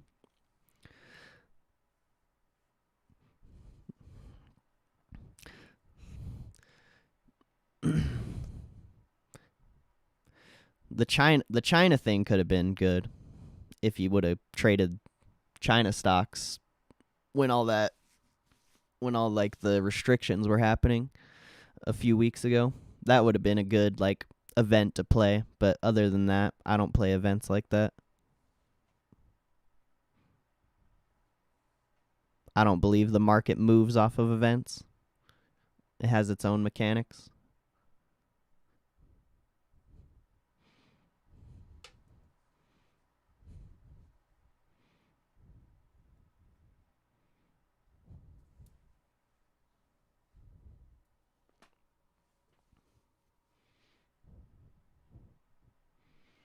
So, I mean, opportunity for me is when I can buy something on a support or resistance level. And if there's news that benefits me, that's dope. But I'm not going to play something strictly off of news. That's not in my best interest.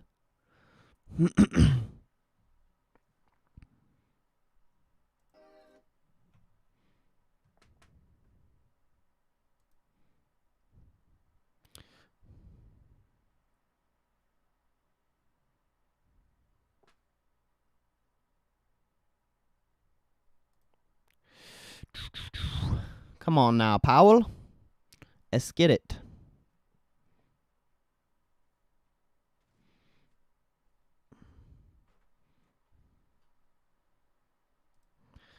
Let me make sure there's no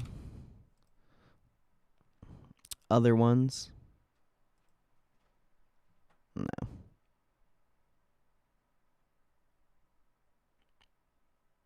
Oh. There's that one. Hold up. Where's the Federal Reserve website one? Or the Federal Reserve channel? God damn it. Bro.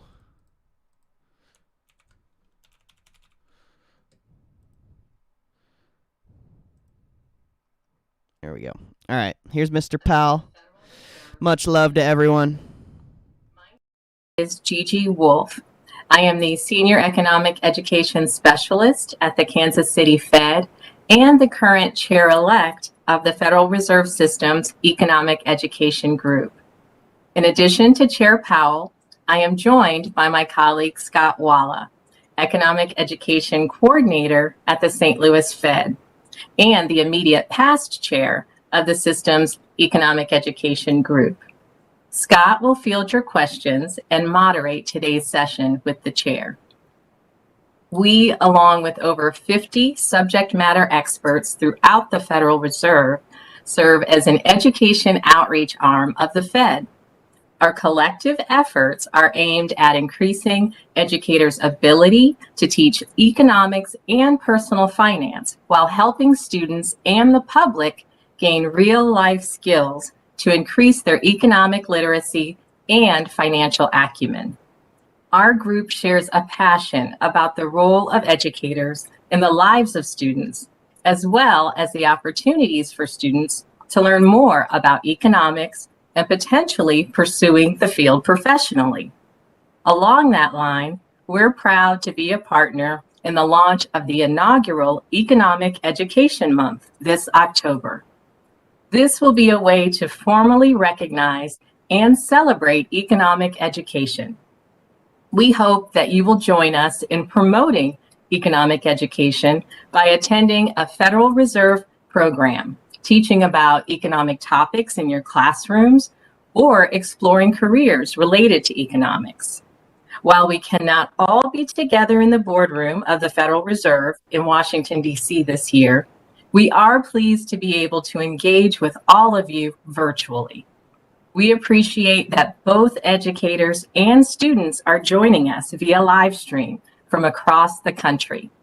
Although some of you may still be on summer break or just starting out a new school year. The past year and a half has presented many challenges, but we've seen the resiliency of educators as students have had to adapt time and time again. In an effort to recognize all of you, we wanted to kick off this school year by hosting a special program with the Federal Reserve Chair, highlighting the important role you play in preparing future generations to be active participants in a stable and growing economy. In today's program, we will share about the Federal Reserve, as well as everyone's role in our economic ecosystem. Through our discussions and Q&A, we'll provide insights into the Fed's goals and activities to support teaching and learning how the decisions made by the U.S. Central Bank affect all of us. During the conversation, you can follow along on social media and join in using the hashtag FedTownHall. I will now turn the program over to my colleague, Scott Walla, to introduce the chair and to lead the Q&A portion of our program. Scott?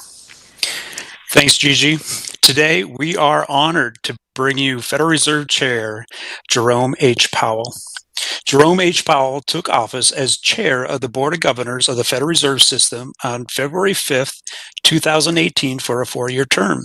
Mr. Powell also serves as chair of the Federal Open Market Committee, the system's principal monetary policy-making body. Mr. Powell has served as a member of the Board of Governors since taking office on May 25th, 2012. Prior to his appointment to the board, Mr. Powell was a visiting scholar at the Bipartisan Policy Center in Washington, D.C., where he focused on federal and state fiscal issues. From 1997 through 2005, Mr. Powell was a partner at the Carlyle Group. Mr. Powell served as an assistant secretary and as undersecretary of the Treasury under President George H.W. Bush, with responsibility for policy on financial institutions, the Treasury debt market, and related areas. Prior to joining the Bush administration, Mr. Powell worked as a lawyer and investment banker in New York City. Mr. Powell was born in February 1953 in Washington, D.C. He received an A.B. in politics from Princeton University in 1975 and earned a law degree from Georgetown University in 1979. While at Georgetown, he was editor-in-chief of the Georgetown Law Journal. Mr. Powell is married with 3 children. Thank you for joining us today, Chair Powell. Thank you, Gigi, and thank you, Scott. Thanks to everyone for your work in bringing us together today, particularly the Economic Education Group, and congratulations on the launch of Economic Education Month as well. We're very proud of this initiative and looking forward to what you've got in store for us in October. It's a pleasure to be here virtually, albeit in a different format than we're all used to. I guess the downside is that we don't get to connect in quite the same way we do in person. The upside is that we can include a lot more people, and in addition, we can wear more comfortable clothes, which we all appreciate. So before I turn to your questions, I want to say just a few words to recognize the incredibly powerful work that you all do as teachers. Now, it would be important to mention this in any year, but especially now, in the 17th month of our upended reality, it's very important. At the Fed, we take the value and responsibility of public service pretty seriously, and there really is no greater contribution to the common good than teaching. The pandemic has been tough on everyone, but it has asked more of some than others. Making it through this time has been no small feat for anyone, but teachers deserve distinct praise and appreciation. Educators have had to restructure their teaching, adapt to new platforms, and help their students make their way through added stresses and pitfalls. That must have been especially tough without the day-to-day interactions that help you connect. It's clear that so many teachers have gone above and beyond the call of duty to remain a consistent, reliable resource for their students. Parents deserve a shout out as well for their part in helping reconstruct something as enormous and consequential as our entire educational system. And students have also shown remarkable courage and resilience. For all of us, daily life has been disrupted, milestones like birthdays and graduations have been missed, and a once-in-a-lifetime crisis has cast a shadow of insecurity and uncertainty. But to take on that burden as a formative experience is truly extraordinary, and you should all feel very proud. Finding the bright side to the past 17 months is not easy, but the crisis has given us a unique opportunity to see the big picture and to consider our place in it. This is a historical inflection point, and this generation of students is in a position to turn its lessons into profound tools of change. And I hope some of you will use those tools in public service. The students here today are the policymakers and legislators of the future, and your teachers are the ones with the daunting task of preparing you for that future. You will see the world differently than your predecessors. You've been forced, sooner than most people, to consider what in life is truly important.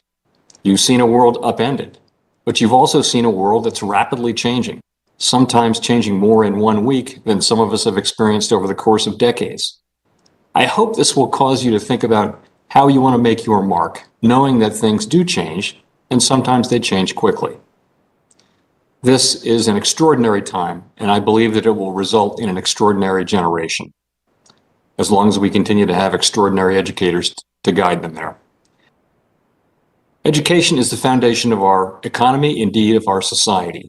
Teachers have always been tasked with nurturing and overseeing our most valuable national resource.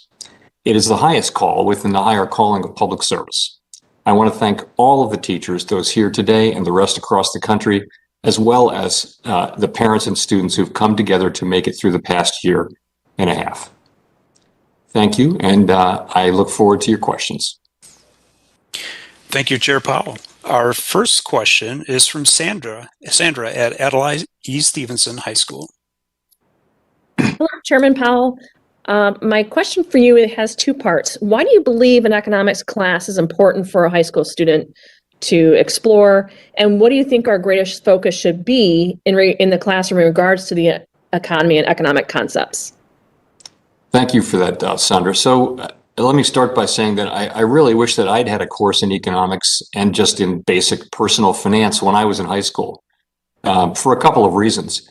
First, it's good and it's helpful for people to gain a basic understanding of the economy and how it works. That will help people understand public events, make someone a more informed citizen, and make better decisions in your working life as well. In addition, though, economics provides a systematic framework for analyzing and understanding the world around us. Economics is highly useful at thinking about public policies. Just to pick a couple of examples. When Congress is considering changes in the tax law or environmental law or any other kinds of laws, economics can help us assess how those changes will affect people's behavior and the overall economy. We can see better whether those changes will be effective and efficient, and are there better ways to achieve those results? Economics also looks at how individual people and small and large businesses make their decisions and gives us the analytical tools to make assessments like that. So while studying economics will teach a lot about the economy, I would actually encourage you and your students to think of the subject as more about giving you a clear analytical approach to analyzing problems. I'd add that economics also teaches us about trade-offs, the concept that you give up one thing in order to get more of something else. Whether we realize it or not, we're faced with this sort of decision-making as we manage our scarce resources, be they money, time, or whatever. So the bottom line for me is a basic understanding of the economy will be helpful throughout anyone's life. And like many others, you may find that economics turns out to be very interesting, more interesting than you thought, as I certainly have. Our next question comes from Heather at Salt Lake Community College. Good afternoon, Jerome Powell. I was wondering, what do you think is the most important thing a student taking an economics course should learn about the Federal Reserve? Thank you. So I guess I'd point to a couple of things if I could. The first is that the Fed is a non-political, independent agency that serves all Americans. And our work has an impact on everyone's daily life, including students and teachers, even if that impact is often unseen. So when you're looking at the price of something in the store, or going to the ATM to withdraw cash, or looking at the rate that you would pay on a mortgage or a car loan, Fed policy, Fed actions affect all of those things. The job we've been assigned by Congress with monetary policy is to promote maximum employment and price stability. And that essentially means that we're responsible for maintaining a strong and healthy economy. We accomplish this task by conducting monetary policy. That is, that the Federal Open Market Committee, which sits here in this room where I am, sets a target range for the federal funds rate. And then we use our monetary policy tools to implement the policy. These steps influence interest rates and overall financial conditions throughout the economy, and thereby affect the decisions that consumers and producers make every day. We also do a range of other things. So we supervise banks to make sure they operate in a safe and sound manner and make loans to those who need them. And we create the cash that people use every day, among other things. So the Fed's a very interesting organization, but I would also want people to understand that we're a small part of the overall picture of our very large and dynamic economy, but certainly an interesting one. Our next question comes from Salvador, a student at Northern Virginia Community College. Salvador asks, even as the economic recovery continues, could you speak about some ways the U.S. economy is evolving or might look different from our pre-pandemic economy? Great deal these days. We can see that the pandemic has changed our economy in some important ways. Only time will tell how lasting these changes will be. But I think we know that we're not simply going back to the economy we had before the pandemic, but it'll take time to see exactly what the changes will be. And we know that at the Fed, we need to watch carefully as the economy continues to get through the pandemic and try to understand the ways that the economy has changed and what the implications are for our policy. I think the place to start, though, is COVID is still with us, as you can tell, and that is likely to continue to be the case for a while. While more people are getting vaccinated, the pace of vaccination has slowed. A couple of months ago, we were ahead of many other similar countries in vaccination. Now we're falling behind. And one result you're seeing is the current outbreak of the Delta strain that we're seeing in some parts of the country. So one thing that's happened as the pandemic has continued is that people and businesses have improvised and learned to adapt, to live their lives despite COVID. And I would say it's not yet clear whether the Delta strain will have important effects on the economy. We'll have to see about that. In the meantime, you asked about changes in the way the economy operates, and I'll point to just a couple. First, and maybe most obviously, many people have had jobs that have allowed them to work remotely, usually from their homes, but sometimes from other parts of the country, all around the country, and indeed around the world. So for sure, the tendency over the remaining part of this year and next year will be for people to come back to their physical place of work at least part of the time.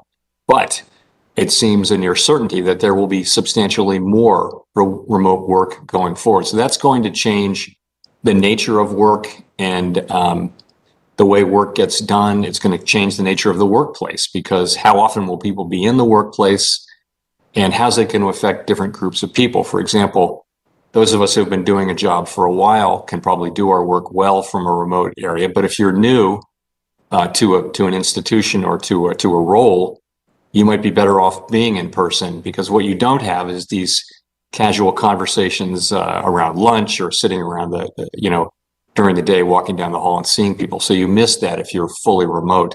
So this is something we need to be thinking about.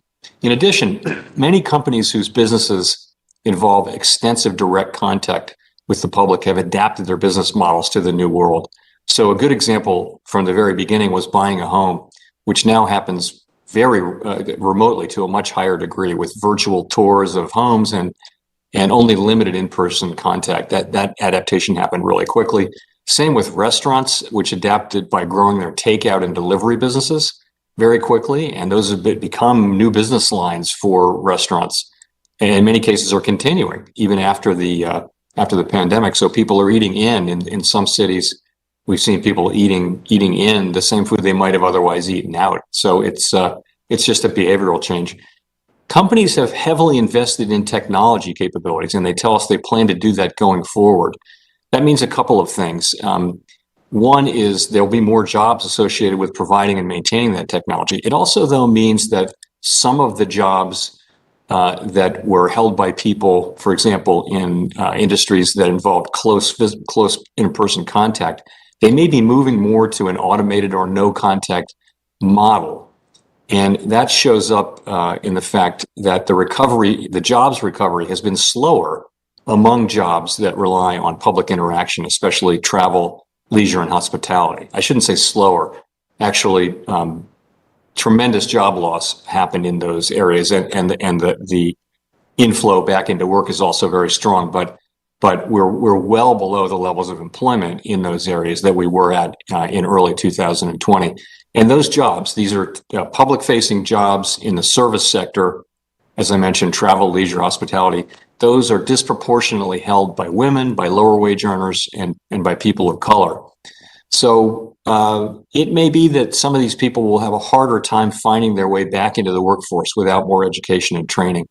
And, we think it's important that we continue to support those people as they find their way back into the workforce. We know that these people want to work. They were working in February of 2020. There's still millions of people who had those service sector jobs and who are continuing to be out of work. So that's a part of the recovery that's far from complete. Our next question is from Lynn, an assistant professor at St. Louis Community College, Florissant Valley. Lynn asks, what are the primary responsibilities of the Fed chair? Well, thanks for the question. So I guess I would say you maybe can think of the Board of Governors here in Washington as the senior management team of the board, okay, of the Board of Governors. So there are 7 seats for governors, of which 6 are currently filled. So we have 6 governors, and I'm one of those governors and also the chair. Each of the other 5 governors has important responsibilities, and we collectively manage the business of the board. So everyone's got responsibility over we divide the work up. There are board committees, and that's really how that works. So you ask about the primary responsibilities of the chair, the first of which clearly is that I chair the Board of Governors. I chair the board, which consists of the 6 of us. And that board has the function of setting many policies across the operations of the board in all of the areas that I've mentioned, payments, and we also oversee financial regulation. The board has substantial financial regulatory authority, and the Board of Governors oversees that particular function. The chair also chairs what is known as the Federal Open Market Committee, as someone was pointing out at the beginning, I guess Gigi. So the Federal Open Market Committee, or the FOMC, sets monetary policy for the U.S. economy. To say that more straightforwardly, we use our tools, our interest rate tools principally, but other tools as well, to support stable prices and maximum employment. Those are the 2 goals Congress has given us. We raise and lower interest rates, and that affects economic activity and the achievement of our goals. There are also crisis tools when there's a crisis that we can use, and maybe we'll talk about those later.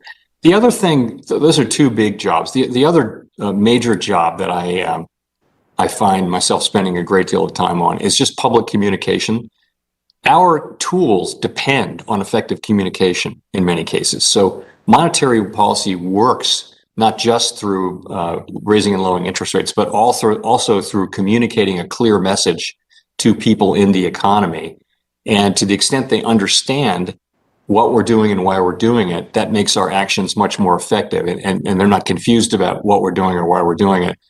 They understand it. That actually really makes our policies much more effective. So, and that, by the way, that includes the time we spend communicating with, for example, for the general public, but also with the oversight bodies in Congress. In our system of government, Congress has oversight authority over the Federal Reserve. In many other systems of government, it's the executive branch that has that. In our system of government, it's the 2 committees of Congress that in the House and Senate that have oversight authority over us. And we take that very, very seriously. We reach out and do as much as we can to explain ourselves to those who have oversight, because it is through that oversight that the public really has its oversight over us, and that's the thing that sort of from which we derive our legitimacy in a democratic form of government. Our next question comes from Michelle at Peoria Unified School District.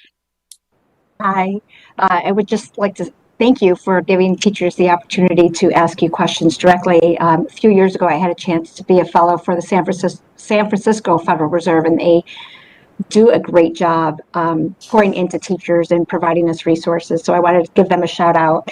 But my question is, what do students need to know about the Fed's response to the coronavirus pandemic and subsequent recession? Thank you for your nice comments, Michelle, and thanks for your question. So the pandemic was many things, and it was certainly in a way, a global emergency that really called on all parts of government to respond, and the private sector, government and the private sector to respond. From the standpoint, overall standpoint, though, the pandemic is primarily a health crisis.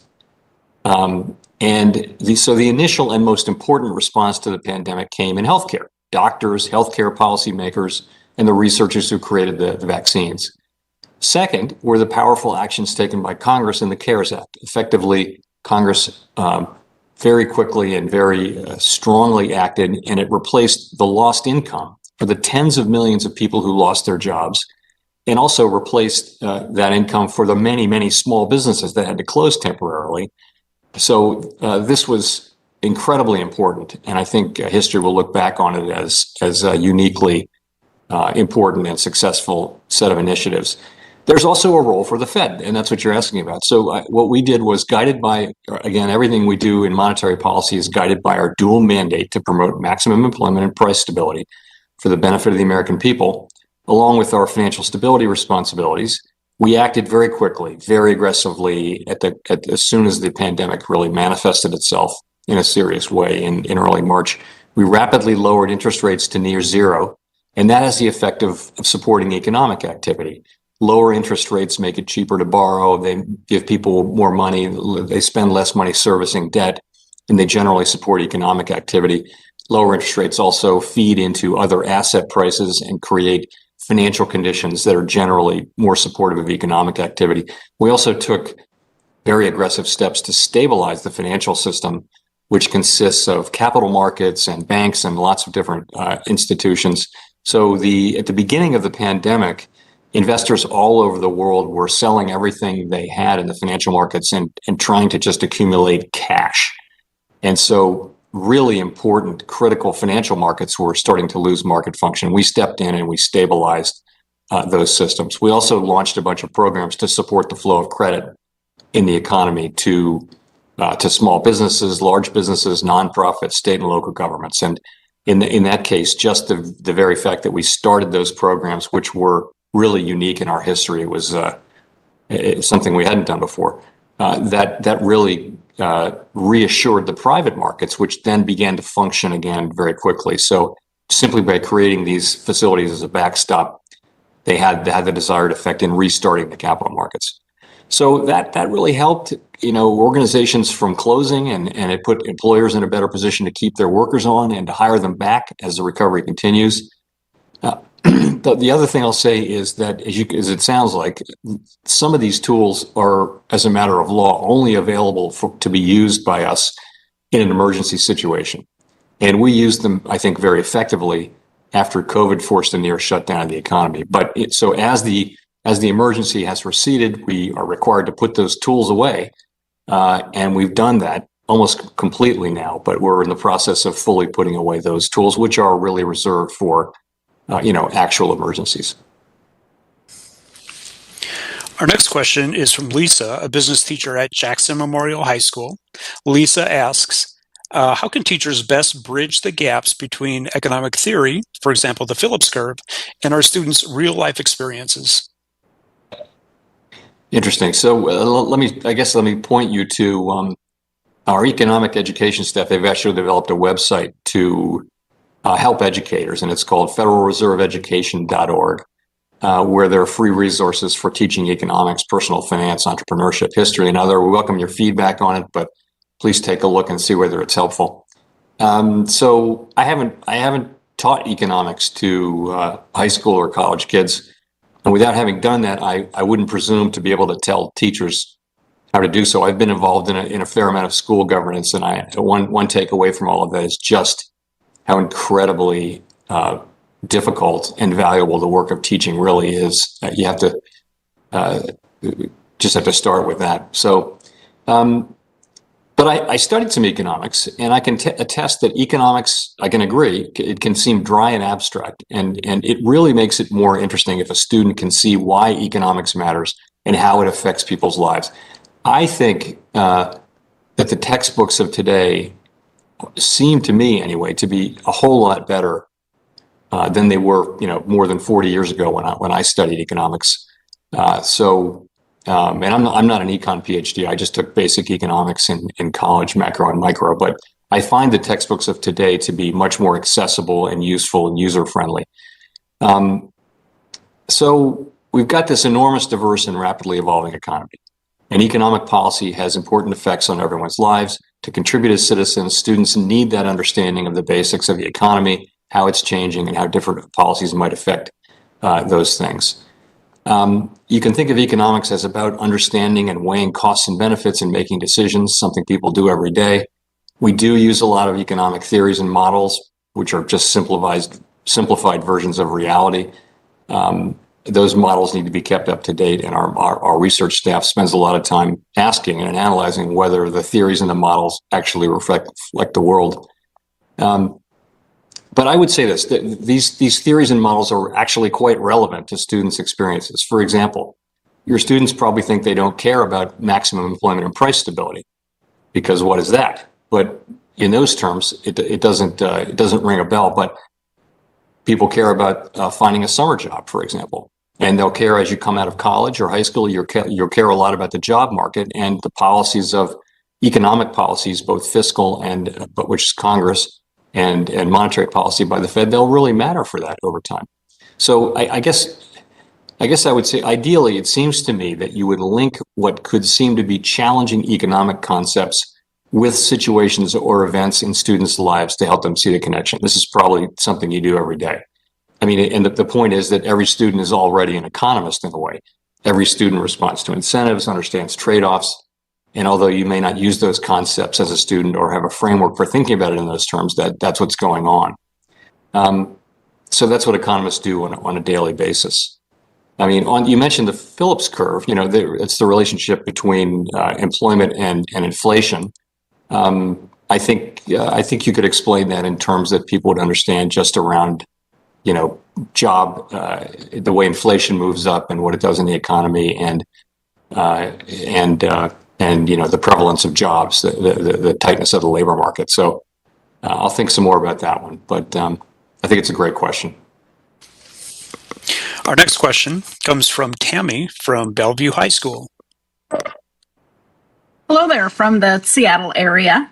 Last spring, I was working with my students, and when we were talking about the demand for money, I was confused about some things, and they were confused about some things.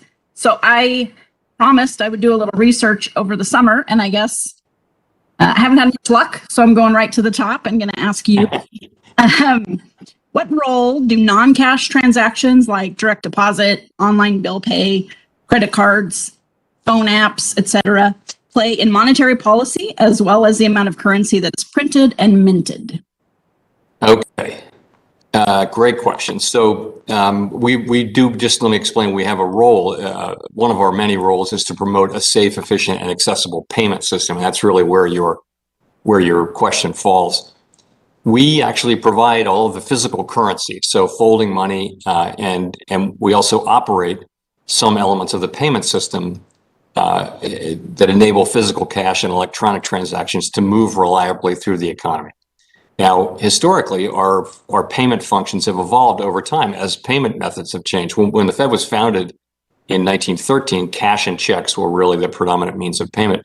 today, as you note, non-cash electronic payments are quite large. In fact, are much larger both in number and quantity than physical cash payments. And they're also growing faster. Notwithstanding that, Americans still like to hold paper money and some coins as well. The use of physical cash is growing here, but it's growing very slowly.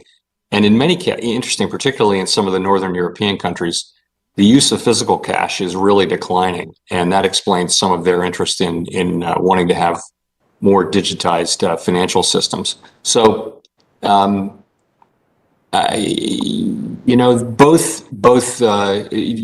right there. Your perception that digital money is really becoming more and more important is absolutely correct. The financial system and payments and all that, most people's financial lives are fully digital. And most of that digital finance takes the form of a bank account. So you interact with your bank account digitally. And of course, it's insured up to $250,000 with deposit insurance.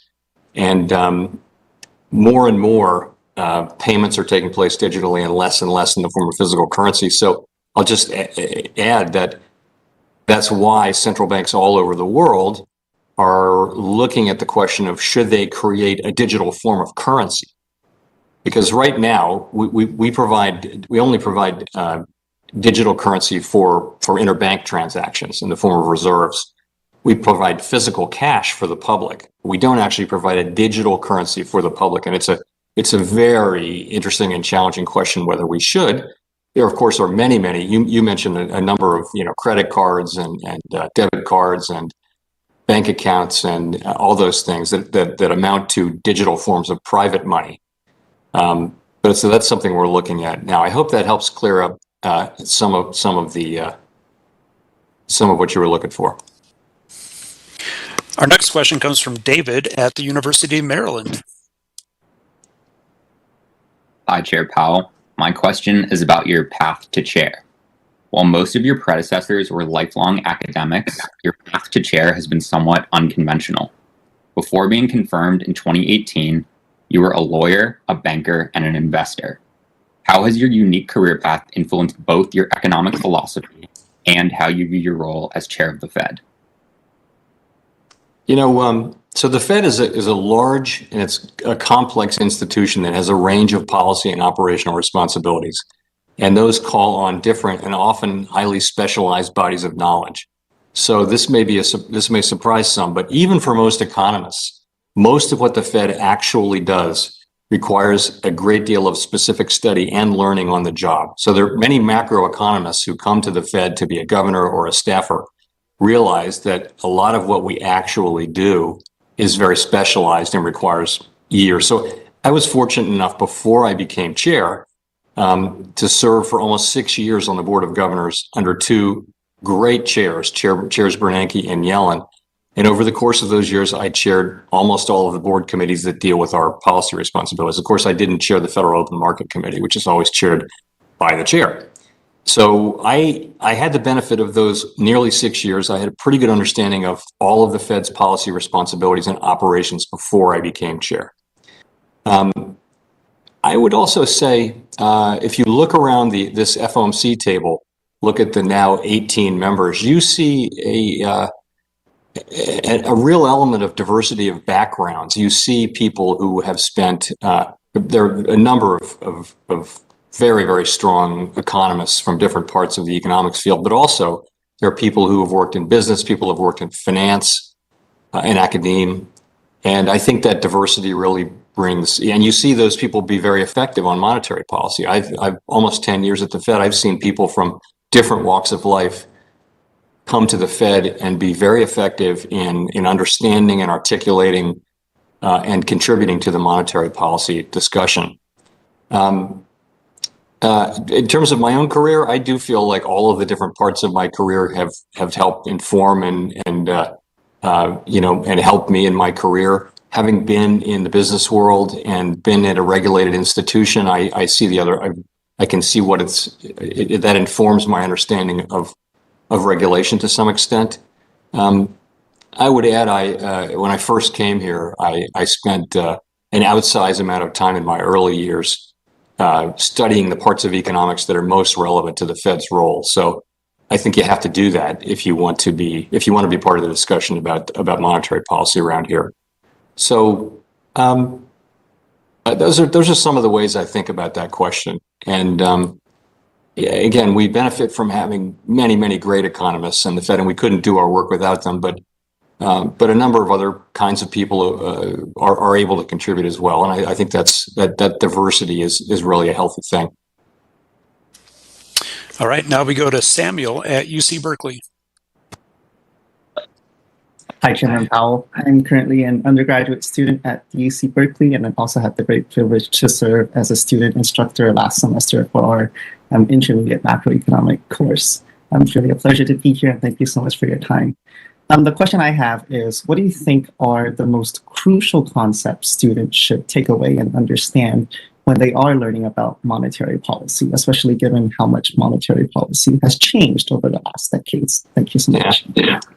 Okay, so monetary policy is as you suggest, a fascinating and also a complex subject, and I'll talk about that in a little more depth. If you ask me the one thing I would want people to understand about monetary policy, it would be, though, that monetary policy operates to support overall economic activity by changing financial conditions, by acting on financial conditions to make them more or less supportive of economic activity, by raising and lowering the cost of borrowing in particular, and affecting other financial conditions as well, as I mentioned earlier. I think it's important to say that monetary policy decisions can and should take into account economic conditions in a broad and inclusive way across the whole economy, including all groups and not just at the aggregate level. But it's critical to understand that monetary policy is not able to provide targeted benefits to particular groups or individuals. It's fiscal policy that needs to decide what benefits to provide to particular groups and how to pay for it. Fiscal policy, in other words, government policy on spending and taxation. And fiscal policy is ultimately much more powerful, and it lies appropriately in the hands of elected officials, not in the Fed's hands. So I think the debates over the last year, particularly during 2020, it was very important to keep stressing that differential, because people see the Fed doing things, and we obviously have powerful tools, but people were less kind of familiar with the limits of those tools and the limits of our authorities. And I think it's very important for us to stick to our existing authorities. We have a precious grant of independence, meaning that we get to make our decisions, and we're created by Congress. We're a creature of Congress and of statute. But if we make a decision, there's no other person in government who can reverse that decision. So we get to make our decisions independent of political control, direct political control. But if we're going to expand our role beyond what Congress has assigned us, then that weakens the case for holding on to that independence. And the purpose of that independence really is that it enables us to do our jobs better. It's an institutional arrangement here in the United States and in other similar countries that has really served the public well, we believe, and will continue to as long as we stick to our knitting. A couple more things. I talked about the dual mandate. I talked about how monetary policy affects the economy. So really, we sit around this table and 8 times a year, and we decide on the appropriate position or stance of monetary policy mainly by raising and lowering the target range for the federal funds rate. And when we change the target range for the federal funds rate, other interest rates and financial conditions more broadly adjust in response, thus affecting household and business spending decisions. Monetary policy famously is thought to affect economic activity with long and variable lags. We transmit our tools allow us to transmit those market interest rates into the broader financial system in the economy. And as you, I think, referenced, we've changed these tools since 2007. We no longer operate with a scarce reserves regime. We now have ample reserves, and interest on reserve balances is the key tool that we use. This is an important change in the way we operate, and it's not reflected in many textbooks yet, so, which makes a lot of sense. And actually, if you look at the Fed Explained, which I think is on the accessible on the website, it has a chapter on monetary policy, which gets into this in a lot more detail. Hope that's helpful. All right. Now we go to Megan at the University of Arizona. Hi, Chairman Powell. Thank you for taking questions from students and educators today. My office at the university, we support K-12 teachers with professional development workshops around economics, including an economics book club. So I'm wondering if you have any book recommendations for economics educators and their students. Interesting. So I don't know whether you've read this one yet, but Paul Volcker, who passed away a couple of years ago, was one of the really all-time great Fed chairs. As many of you will know, he was here at the end of the Great Inflation, and it became the end of the Great Inflation because of the very strong measures that he took as chair, or that the FOMC took during his chairmanship under his leadership. So, and there followed what was called, the years of the Great Moderation, really a long period in which we have ultimately recessions sometimes, but it was a very good period in the development of the U.S. economy. So Paul Volcker wrote an autobiography called "Keeping at It," I think, the quest for sound money. And I thought, for a couple of reasons, I recommend that. First, you get the sense of the way he approached public policy, which really was to do what he thought was the right thing at all times, and let history be the judge. He was very unpopular. He took a tremendous amount of criticism and bashing, and he just quietly went away about his business. And the only thing he ever thought about is, it seems, is what's going to be the best thing in the medium and longer term for the country. That's what my job is. And he did that, and I think history has really shows him in a terrific light as a result. So I strongly recommend that book. Forget about that. It's about economics. There's a lot of great economic stuff in there, but it's just also about public life and a truly great man. I mean, maybe the most distinguished public servant in the economic sphere in my lifetime, I would say, close to it. Really, truly a great man. If you want a book recommendation about the Fed, Roger Lowenstein's book is worth looking at, which is a few years old. It's called America's Bank, and it's got a lot of the backstory about the founding of the Fed. There were two failed attempts to create a lasting central bank for the United States: the first Bank of the United States and the second Bank of the United States. The second Bank of the United States lapsed, I think, in 1836, and the United States didn't have a central bank until 1913. And the result was that there wasn't a central source of liquidity. So the banking system would collapse effectively when there was a bad harvest, because they had a lot of agricultural loans out in those days. And finally, in 2013, a group of people got together and created a central bank, the purpose of which really was to be a lender of last resort to the financial system. That's really where central banks came from. The Bank of England and the other really old ones came from that function. The modern central bank has evolved a great deal over the last really 50 years. But I think the Roger Lowenstein book is a very good one. I'll just say, I wish I had more time to read books. I miss being able to read books, but I don't get through a lot of books these days. I get through the first 50 pages, or I read a book review. But I hope, in my post-Fed life, I'll get back to reading actual books. Now to Jeff at Conant High School. Thank you, Chair Powell, for doing this town hall, and thank you for your service to our nation. My question is, considering that young people have now lived through two major recessions, what do you say to them regarding the future stability of our economy?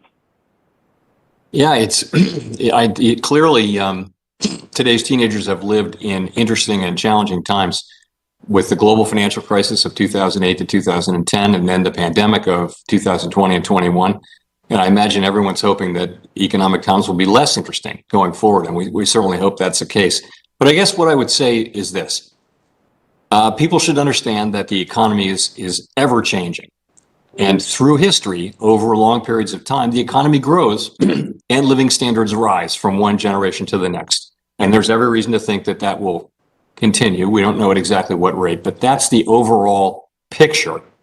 But within that longer run trend, sometimes the economy is growing at a healthy rate, and sometimes the economy slows down and even shrinks. And when it shrinks, we have a recession. And that means more people are out of work, economic activity is down. And in all likelihood, over the course of your students' lives, they'll see plenty of good economic times and also a few recessions along the way. And that's just something we call the business cycle. What's so notable about these two, the global financial crisis and the pandemic, is that they were the global financial crisis was a financial crisis, and a financial crisis can create the worst kind of an economic recession. You can have a regular economic recession, and that can be quite painful. But when it comes with the collapse of major financial institutions and things like that, you get really difficult economic times for a long time. So we've built up the capital and regulation and liquidity and risk management capabilities of the banks to, I think, a very high degree. And I think that the financial system is strong now, and the financial system made it through the pandemic crisis as a source of strength. So that work, I think, was borne out. So I don't see the financial sector as being a source of risk to the economy like it clearly was for the global financial crisis.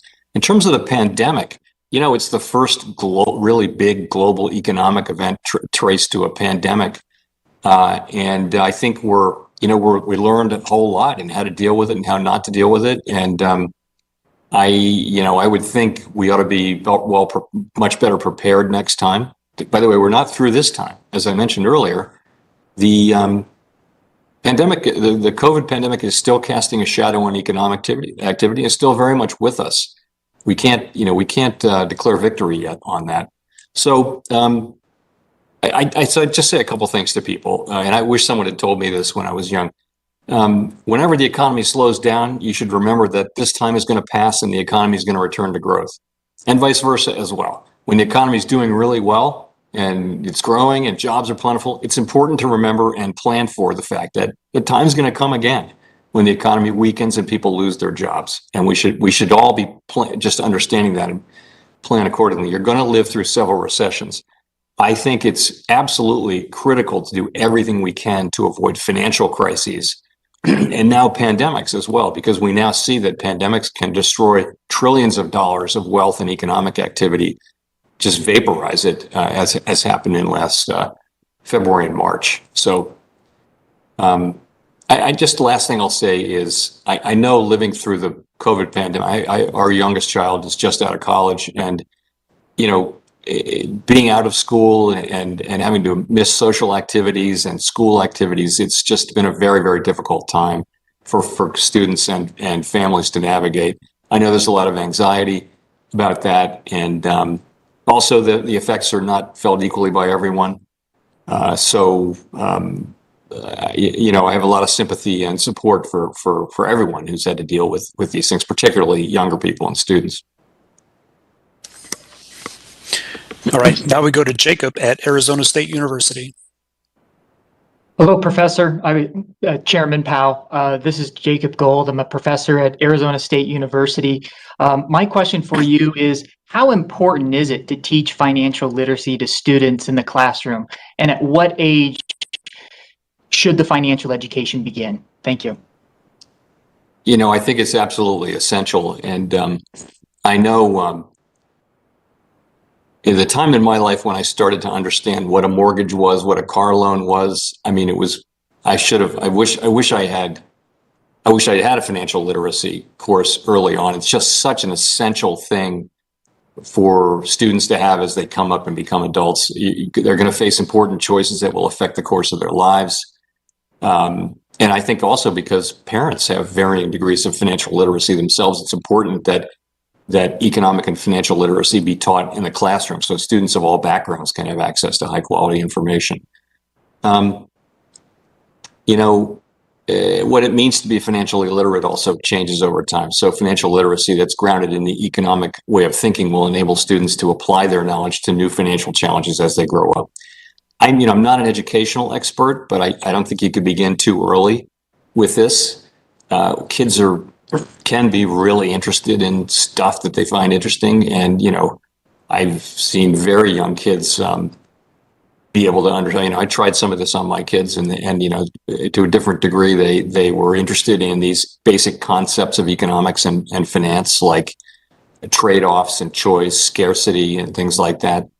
And then more and more as they get, and I think it's much more common now to teach economics in high school. There was no economics taught in my high school, which is a pretty good high school in those days, and for many years after I went there. Now it's much more common to teach basic economics and financial literacy, and I think that's fantastic.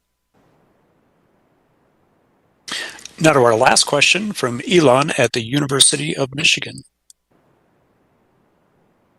Thank you for taking my question, Chair Powell, and for giving students this opportunity.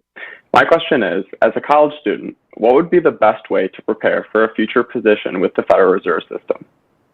Aha. So I guess I'll just say that there are many opportunities within the Federal Reserve System for you name it, researchers, economists, lawyers, IT specialists, communications people, and a good resource is, I think, called fedeconjobs.org. As you probably know, the system is structured with a board of governors here in Washington and 12 independent reserve banks. And we hire a lot of people. It's close to 30,000 people in the whole system, plus or minus. And I think you can look on the websites of the reserve banks. You can look on our website, and I hope you'll find it easy to get access to answers to questions like that. So we're very much in the hiring business, and I think it's I'll just say it's a terrific place to work because people who work here and in the system as well have a great sense of mission. I think good private sector companies have a great sense of mission as well. They feel like they're doing something important and serving their clients and customers well. We really feel that way here at the Fed, and we know that our work is important. We know that it's a little bit obscure often to the general public, but people derive, the surveys we do show that people derive a lot of satisfaction from working here and doing that public service. So I hope you can find those places on the website. And again, thanks to everybody for your great questions, and thanks for taking part in today's event. It's really good to be with you. Thank you. Thank you, Chair Powell. That concludes our question and answer segment. Gigi, I'll turn it back over to you to close out the session. Thank you, Scott. On behalf of the System Economic Education Group, we'd like to extend our sincere thanks to Chair Powell for being available to us today and for answering direct questions from teachers and students. We also appreciate those who joined to ask the chair questions and that participated via live stream. We hope you learned a bit more about the Fed that can help teach about our mission, functions, and role in the economy. And perhaps we spark some students' interest in becoming more involved in economics or economic education. Please look for details on upcoming events on our Systems Education website, federalreserveeducation.org. You'll also find a recording of today's program there, along with free curricular resources, as Chair Powell mentioned, on economics, personal finance, and the Fed that have been produced throughout the system. Thank you again for joining us, and have a great start to the school year.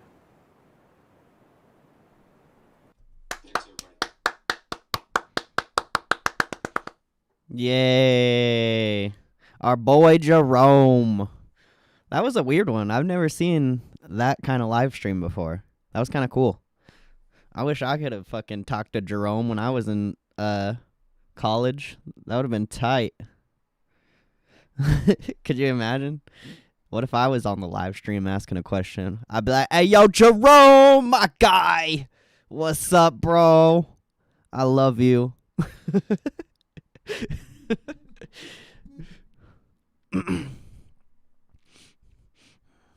I didn't know like the Fed hired like that though, so that's kind of dope.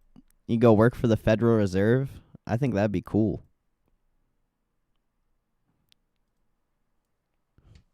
I don't know. Maybe I'm just a nerd, but I'd have fun doing that.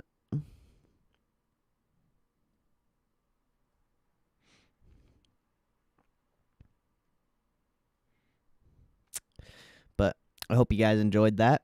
Hopefully, I don't know. Hopefully it helped a little bit. It's always good, like, if you don't know about the Fed, it's always good to get a little recap of the basics of it. I kind of liked that live stream, even though, like, it didn't have anything to do with the market or the economy in general, but, like, I don't know. I thought it was cool. I thought it was cool. You got to teach these kids the economics, you know? Very important to teach them the economics.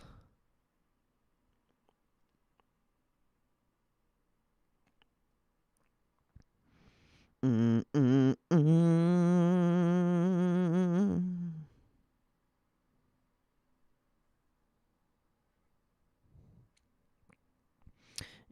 about actual market? I mean, it wasn't about the market. It was just to give people a introduction on on what the economy is, or economics, whatever. Nah. That was, like I said, I've never seen a live I've watched every single Powell live stream for the past, like, 2 years or some shit, and I have never seen that one.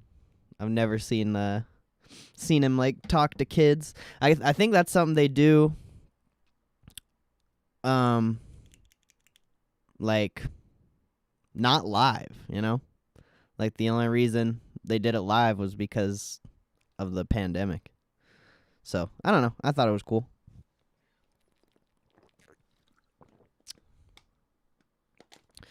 Economy is going down. Well, I mean, if you believe that, that's good for you, bro. But go to tradingeconomics.com, look at all the economic data, and you will be proved wrong. So, you need to go fact check yourself before you just say something random like that.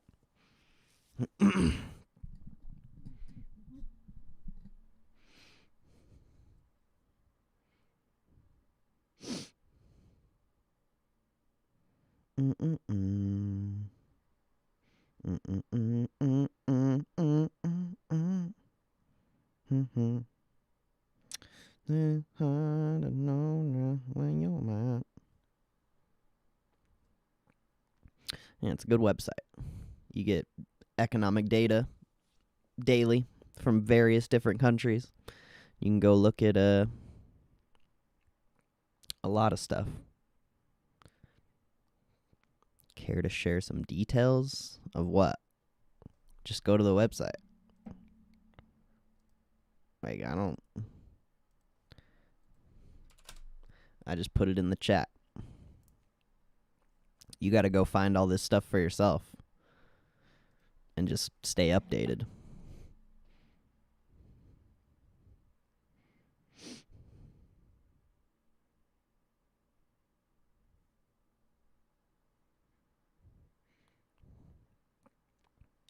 Private sector government? I don't know what you're asking. You're asking the wrong person, though. I don't work for the government. I just stream. I just hang out here with my people.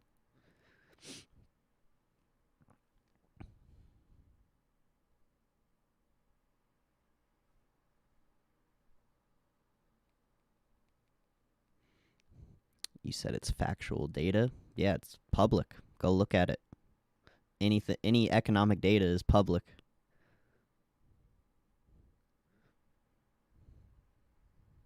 You don't need to work for the government or anyone to go see economic data.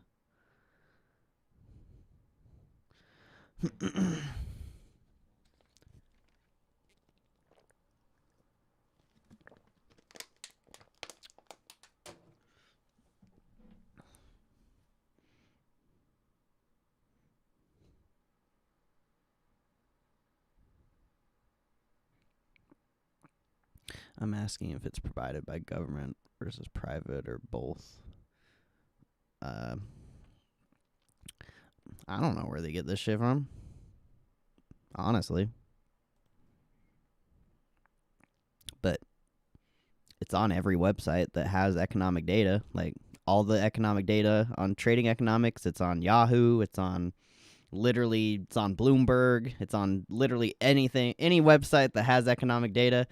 It's all the same. There's not like, you're not going to see economic data on tradingeconomics.com and then go to Bloomberg and it's going to be completely different. No, it's going to all be the same. It doesn't, like, it's all public information. Like, I don't,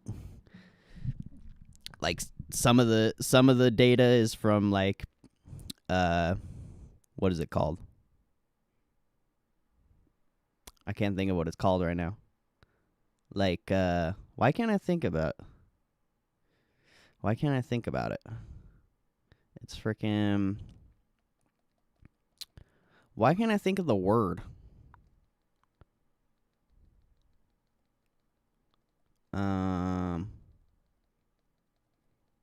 I don't know.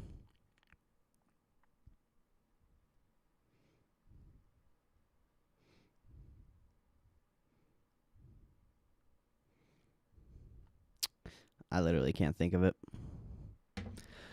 I just have to look at it.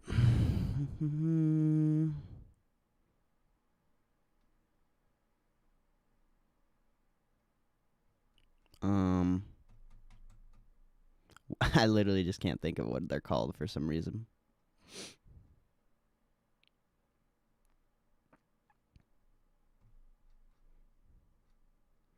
I just gotta find one.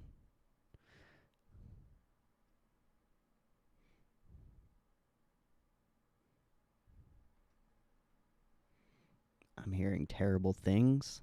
You're not. I'm giving you the facts. Like, just because I don't know where every single one of these economic datas come from, it doesn't mean anything.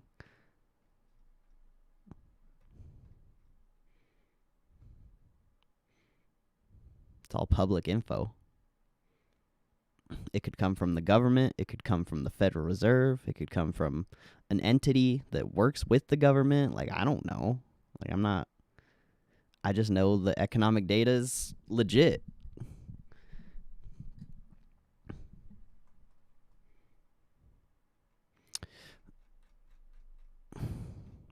Surveys, that's what it's called. Like, they'll literally, like this one. There's the Richmond Fed No, it's not this one. There's certain ones.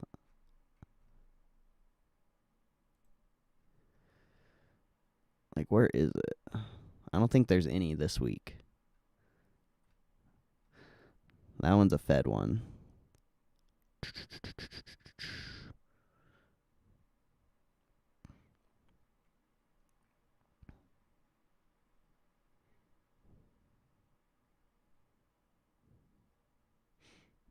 See, like the Michigan inflation expectations. Like, this is just surveys. Like, so some of them are surveys, some of them are actual data from the country or the whatever. But I don't know. You need to look into it for yourself. I don't really look at economic data that much. It's just whenever someone comes in here just with opinions, they need to go you need to go educate yourself. Like, if you truly don't know or look at economic data and you're just freaking repeating what you heard on the news the other day or what you saw on a Twitter post, or I don't know, like, you got to actually go look at the data, and because it's there for you to see.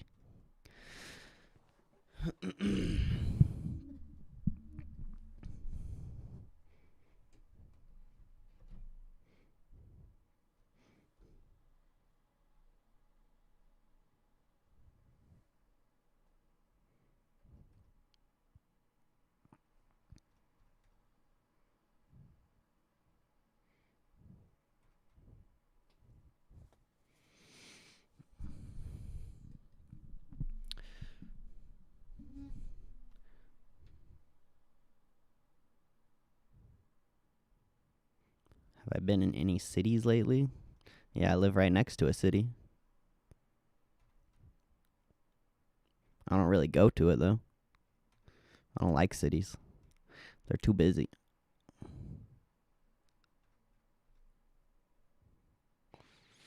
I live like 10 minutes away from a city.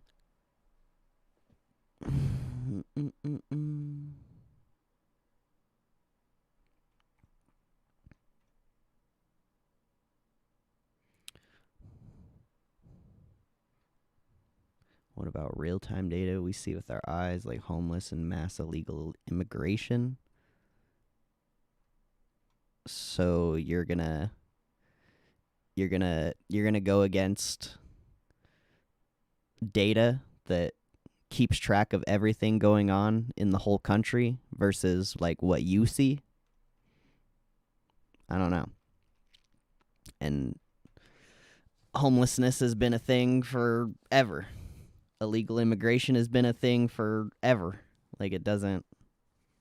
I don't know what you mean.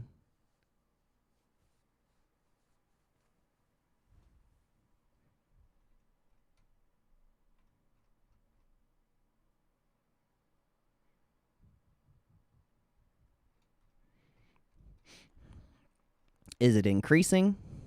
Yeah, of course it's increasing, but you can go look at the economic data and it'll literally tell you that.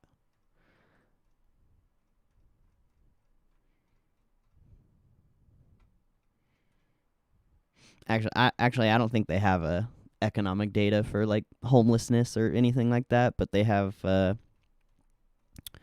like jobless claims and just the unemployment rate and all that stuff. And I mean, if you can assume that the higher the unemployment rate, the more homelessness you are going to see. And then if it's, which it is, the unemployment rate has continued to go down. So it is getting better, but you just, you know.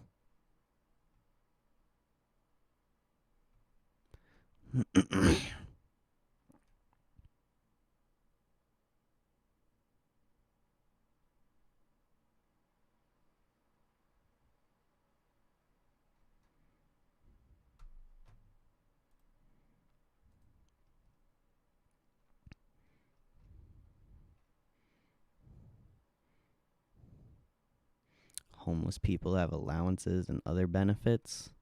Yeah, but you're looking at a small picture. Like giving homeless people money to live off of doesn't hurt the economy. They're most likely giving them such a small amount of money. Like, look at the big money. You need to look at the big money. Small money doesn't have an effect. It can, but it doesn't.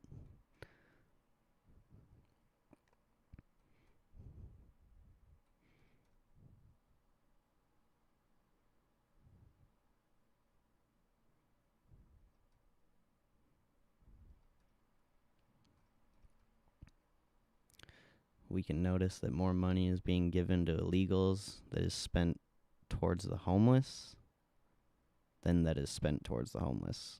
So what's your point? Honestly, like, what's the conclusion? Because you're just listing off things that are happening. Like, it doesn't. What does it affect? Does it affect how you live your life and how you're personally growing as a person? Like, I'm confused on what you're trying to prove here. How does it affect a multi-trillion-dollar company you're investing in? How does it affect the whole country that's doubled in GDP the past year? I don't know if it's doubled. I don't think that's legit. I'd have to actually go look at, but I'm confused on what you're trying to say here.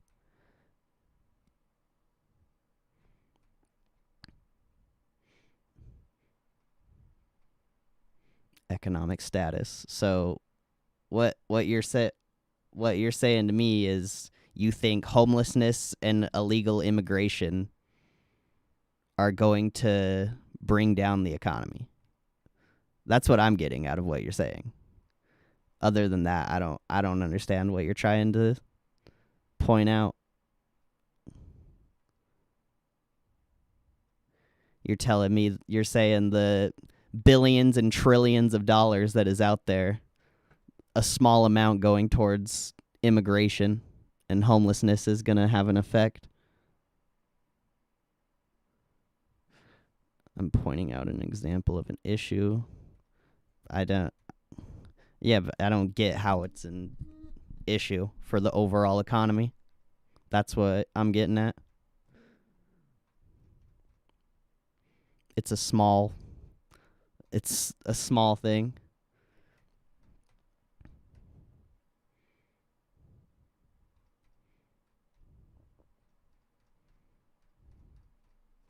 Billions in just one state. Well, I mean, if you can send me the statistics, I'll believe it, but I've never seen anything like that before.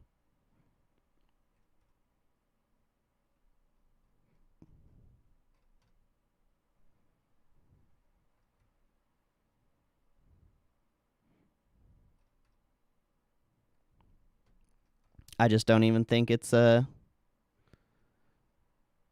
don't even think it's an issue.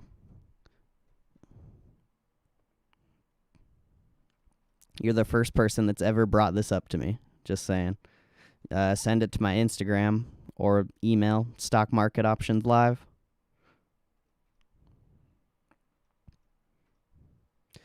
Market's falling more. It's okay. Hopefully it falls a lot more, because this is lame.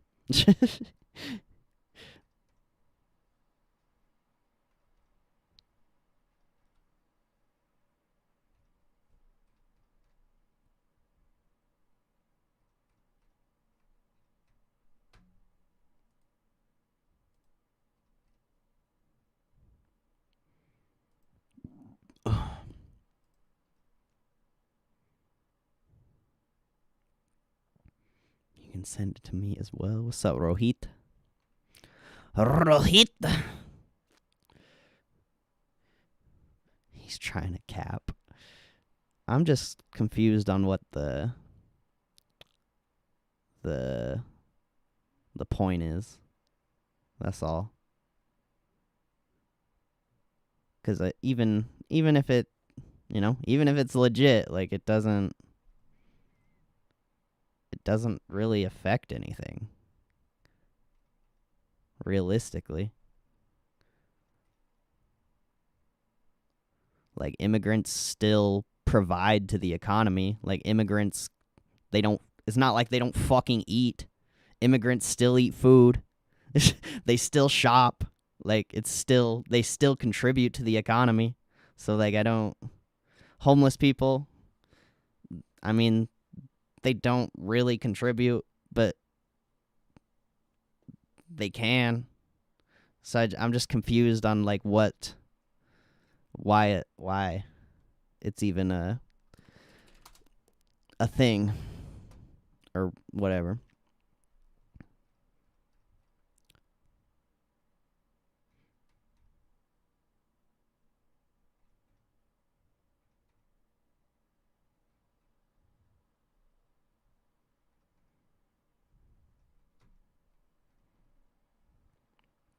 That's all. Like I'm not worried about it. It's just the first time I've had someone come in here and talked about this kind of thing, so I'm just curious on the thought process of it.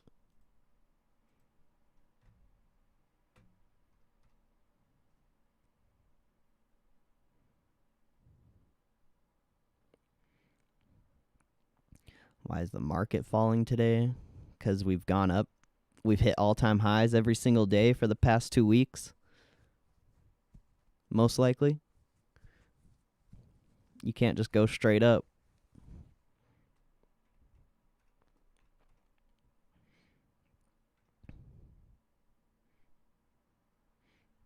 Any news? Yeah, you got the Afghanistan and what's going on there and the Delta variant, but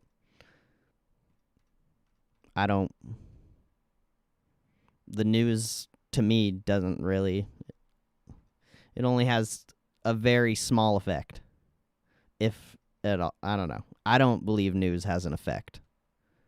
The market does its own thing. Unless you get a true global event that's actually going to affect the economy or markets, then the news would affect the market. But just, I would never say the market's falling because of news. I think that's a cop out. Like just people need to fucking get over it. Like the market doesn't just go straight up. Like you're gonna have down days. It's fine. It's not a big deal. It's chill. You believe the stock market is indicative of our economy? No. The stock market doesn't. No.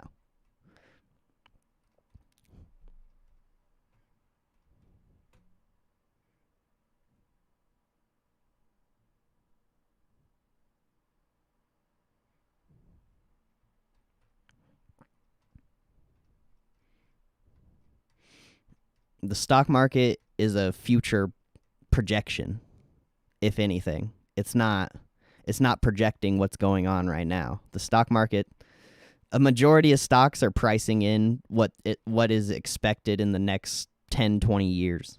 Or maybe.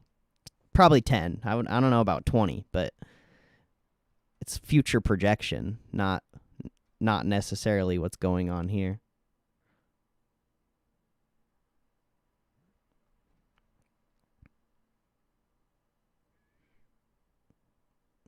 I never said any of that. I don't know what you're talking about. I was just answering Rohit's question.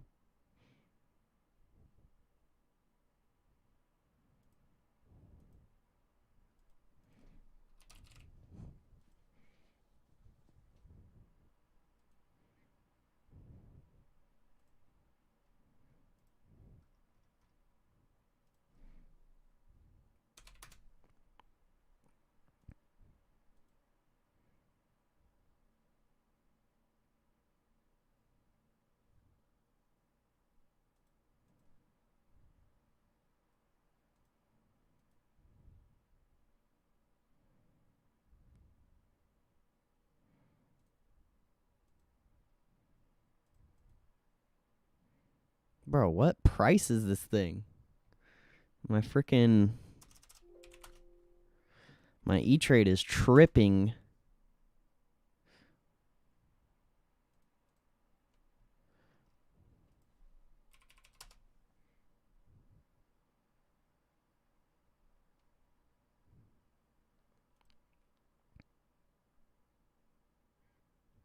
I brought up a few legitimate factors that impact the market. I thought I was being clear. No issues nor hatred of illegal immigrants or homeless. I never said anything about that.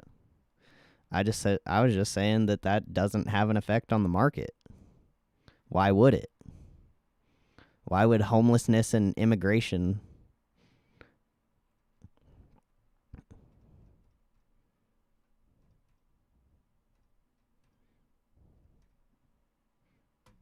That's all I was saying. I don't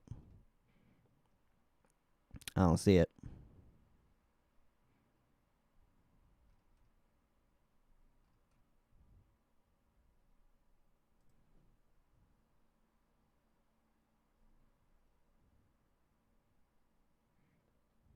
It's immensely overbought or overvalued. It's not, though.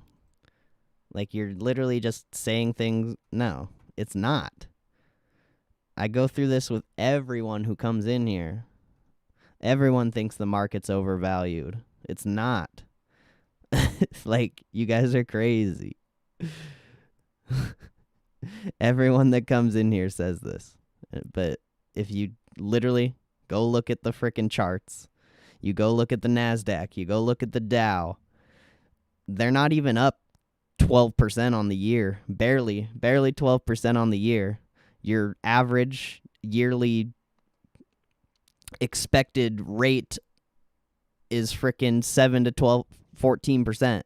So you're telling me the Dow and the NASDAQ being in the range of the expected growth of every single year is overvalued? Yeah, the S&P's up like 18, 20%, but it's like, it's not overvalued. We're in a low interest rate environment. People just are buying assets. Of course, it's going to be a little higher this year than it was a year or two ago, like percentage wise on the year, like, but it's not overvalued.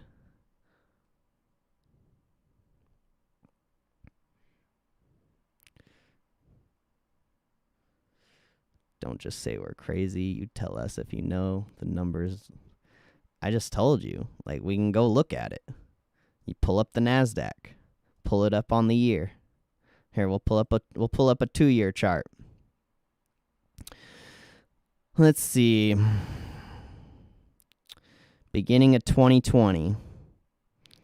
The beginning of 2020, the NASDAQ was trading at 8,900. Where was it at the end of 2020?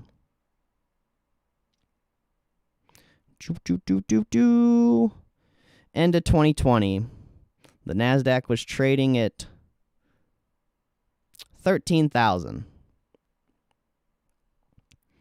and had the biggest drop of the market's history. So what is that?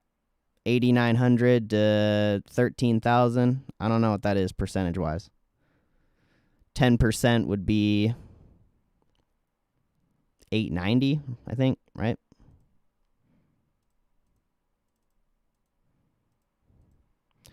$8,900 times 10%, yeah, 890. So, where is it? 8,900 plus 890. 9,790. All right, so maybe in 2020 it was overvalued. But this year, it's not. Because if you do it this year, you started 2021 at 13,000. And we're only at 14,000.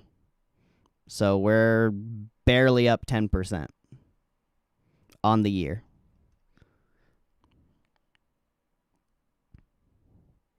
But 2020 was the biggest year for assets ever. So, I mean, I wouldn't even count 2020. Everyone was buying everything in 2020.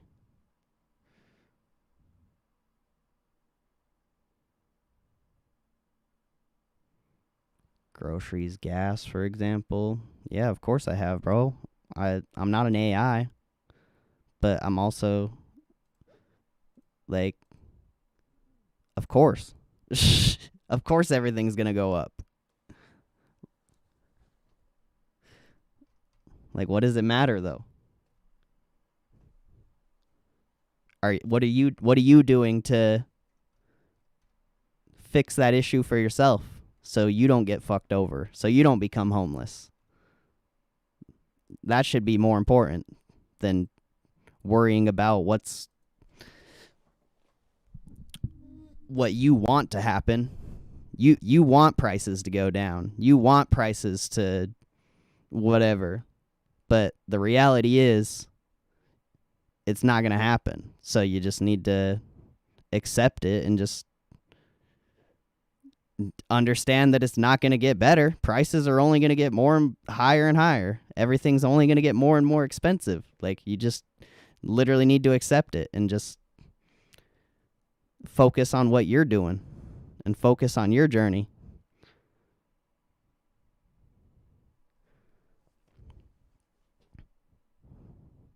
Like, I don't focus on those things. I'm worried about what I'm doing. I'm trying to make my money so I don't become homeless, so I can afford things that are getting more and more expensive. I'm not going to just sit here and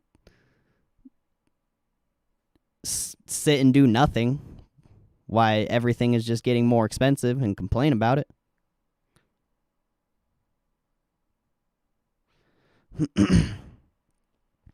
So, That's all. But back to this. So we can say the Nasdaq was overvalued in 2020. That's all. But if we look at the Dow at the beginning of 2020 was 28,000. End of 2020,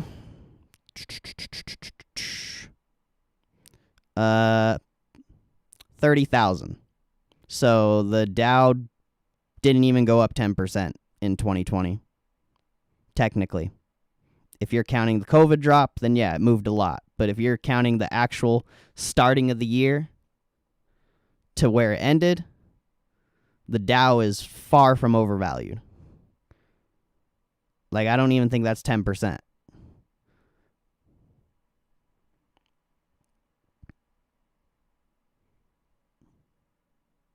$28,000 yeah, 30,000. That's not even 10%. That's like 8%, I'm pretty sure. And then we could go from the starting of 2021. We started at 30,400. Now we're at 35,000. So little over like 12% on the year. I don't think that's overvalued. The S&P beginning of 2020 was at 3,200. Where did it end?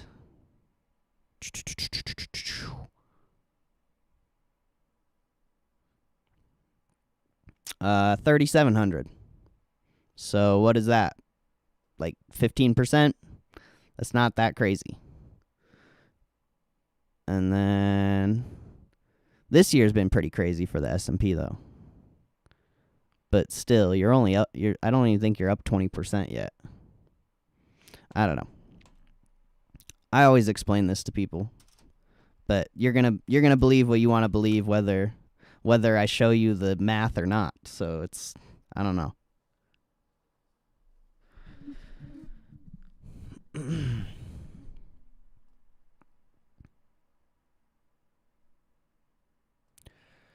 These numbers do not represent conditions of our economy and people's lives. Yeah, but you're saying the market's overvalued when statistically 7 to 14% a year, and the only one that was above 14% was the Nasdaq in 2020. That was over like 20%, and the S&P this year, which is sitting at like 20%. So I'm just curious. It's not overvalued. People were saying it was overvalued after the '08 crash, and look where we're at. So it's like,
I don't know. This is the last thing I'm going to say is just like, sure, if you just want to focus on all the bad that's going on in the world, then that's on you. But there's a lot more good, in my opinion. Yeah, there's bad shit happening, but as far as money goes, this is the easiest time in history to get rich. So, I don't know. If you're going to disagree with where the money is moving, then I don't know what to tell you.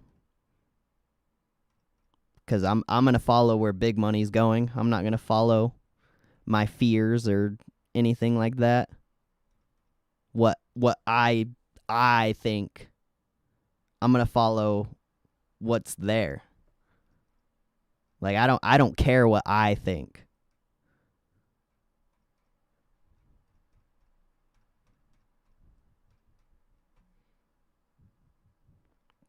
If I cared what I think, I'd be selling my whole portfolio right now because I'd be crying that I'm down a lot.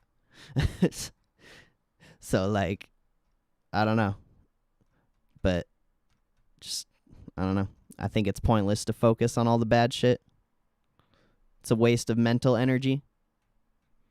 Just focus on what's good in life.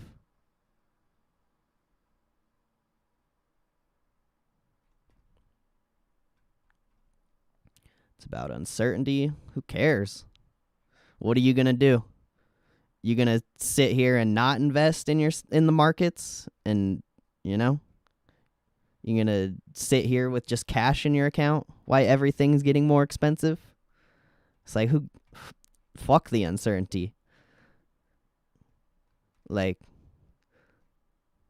the outcome of not trying is far worse than the outcome of actually trying.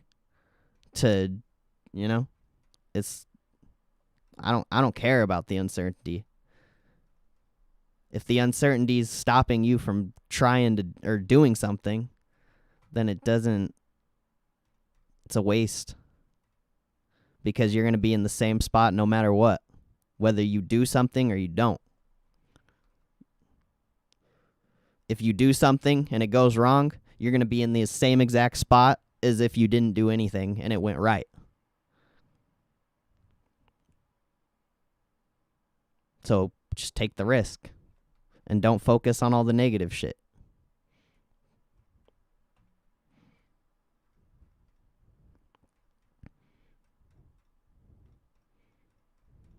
Because more than money, far more than money, your mental space is important. So if you're just going to focus on everything negative and fill your mental space with nothing but negative, like it's not cool. Like just focus on the positives. Like the negative shit don't matter. Negative shit's just going to hold you back.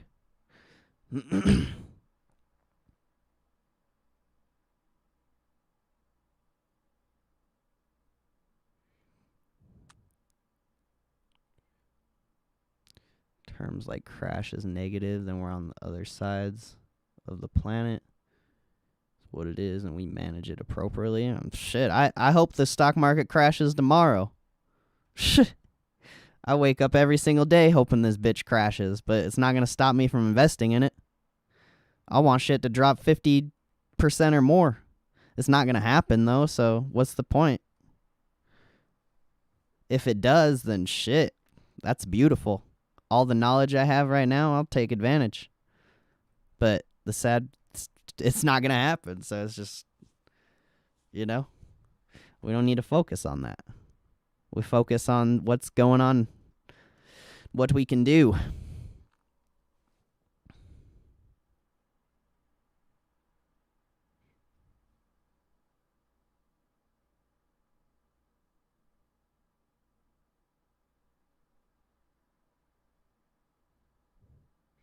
You're using the term negative nonstop. I'm not saying anything. Bro, the whole reason we even started talking about this is because you said the economy is going down because of homelessness and immigration. Like, what do you mean? I'm so confused. Watch it crash and you'll remember this stream. Yeah, and I'll be stoked. Like, uh,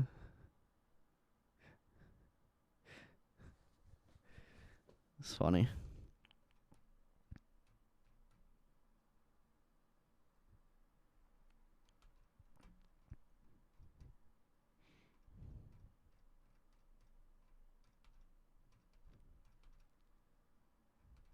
Reread. I don't need to reread, bro. Maybe you do. Maybe you forgot what you've been typing. But like you came in here from the start.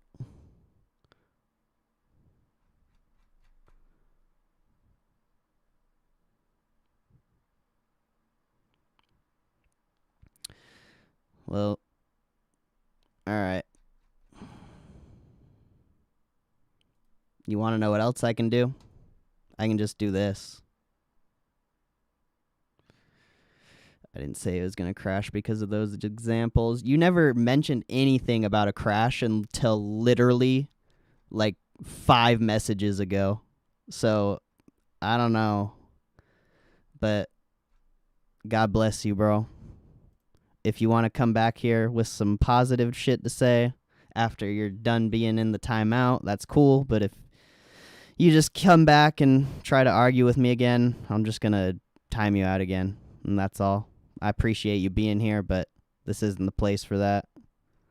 Like, if you want to go be a bear, go do it somewhere else. This isn't the place for that. Like, I literally just said, I hope the market crashes 50% tomorrow. So, if you think I'm tripping about that, like, I don't know. But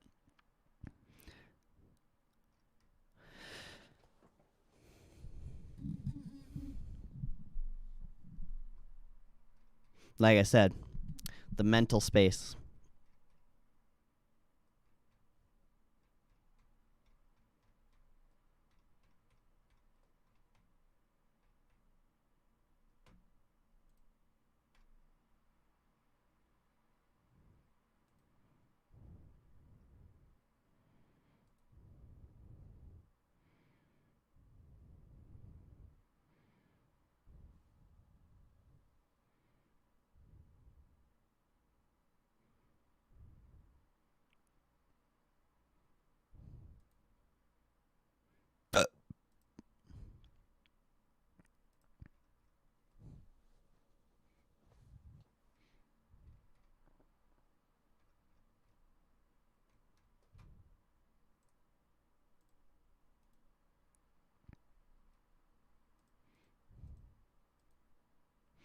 And you guys wonder why I get burnout on streaming, bro. Like, nobody just comes in here. They just show love, call out a stock or something. Like, it's always got to be something like that.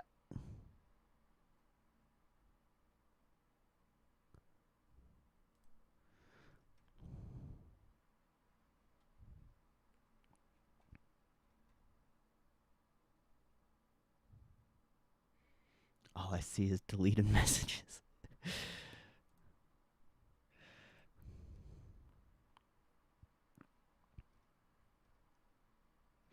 Yeah, I don't know.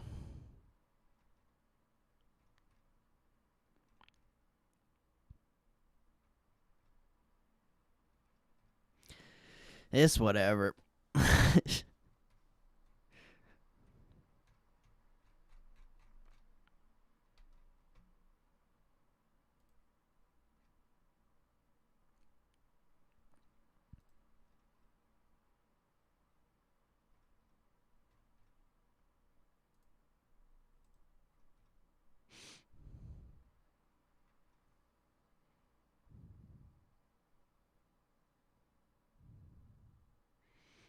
Exhausting. Yeah, I don't know, bro. I just wish people had more, like, of a positive outlook. That's all. Everyone just wants to focus on the negative. And like what I just don't get it. It's like, why can't you just freaking, you know?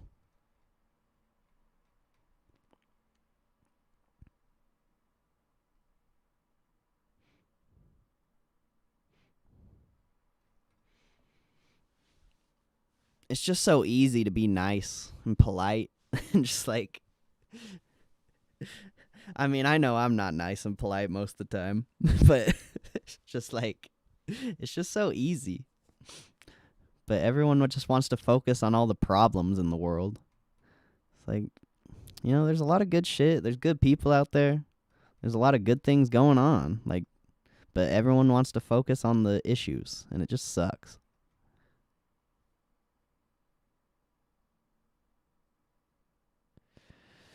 I don't see the market moving one way or the other is bad. You can make money in both scenarios. Complaining does nothing. Exactly.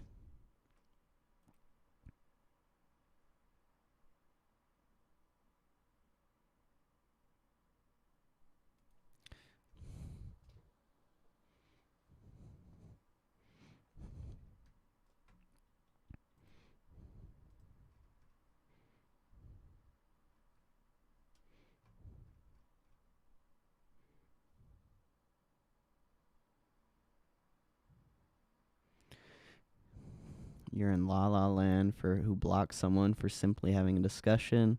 No, I blocked you because you started off with homelessness and immigration, and then I tried to explain. Yeah, you're just literally jumping from subject to subject, trying to spread fear or something. I don't really know what your objective is. Like, if you want to talk about something, talk about a stock, talk about a play. But if it's about the economy or anything, I don't want to hear it. If you can't send me facts, I'm still waiting on the Instagram message.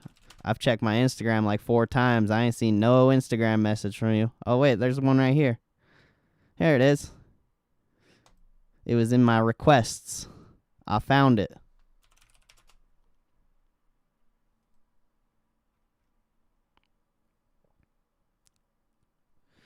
I said crash first, then I brought up these factors. No, you didn't. Bro, I can go review every single message you freaking put in this chat. You can't, because I deleted them all. Well, I timed you out and it deleted them all. See, you said you came in here. I like your stream. I liked this. See, that was good. That you should have just kept it at that. That was fine. And then it started to get negative. Why is she talking to us like we're in kindergarten? Well, he was talking to kids. It makes sense. Let's keep going. Dun, dun, dun, dun. The economy is going down. And then I told you about the economic data, and I gave you the website. And we're still going. I don't see anything about a crash yet. Still not seeing anything about a crash. I'm still going. Have you been in any cities? And then I've gone through about 30 messages. I ain't seen nothing about a crash. And then what I see here. What about real-time data we see with our eyes? Homeless and mass illegal immigration. Still ain't seen nothing about a crash. Hasn't been this bad in 20 years. Still haven't seen nothing about a crash. California, for example. Still ain't seen nothing about a crash. We're still on homeless and immigration. We're still going. Still going. Still going. Still going. Still going. You believe stock market is indicative of our economy. We're still going. Still going. Brought up a few legitimate factors that impact the market. So far, yeah. So, do I need to keep going? Because there literally hasn't been one single message about a crash until, like 10 messages ago from right now. So I'm just confused. Maybe. And then you said you have poor recollection. Potheads. Lol. So. Are you a pothead? Question mark. Are you making fun of yourself? I don't know. Because I just went through like 30 messages and I didn't see one single thing about a crash until about the 30th message. I don't know. So, yeah. That's why I timed you out. So, I mean, if you just want to blame it on me, that's fine. But you got to look at yourself and realize, you know,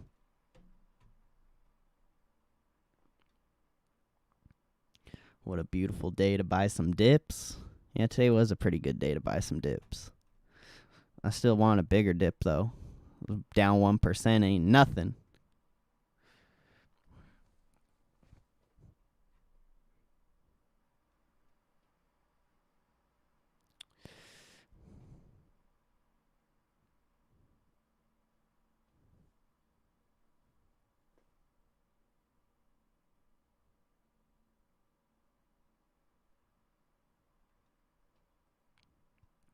I'm not getting worked up. I'm just literally telling you what you typed, bro. Like, I just don't get it. Like, I just told you to go read the data. Like, it doesn't matter what I think about the data. Go read it for yourself and come up with your own conclusions. I don't read economic data that often because I don't need to. It doesn't really matter to me. I'll skim through it, but I don't sit and read it. I don't got time for that. I got other stuff to do.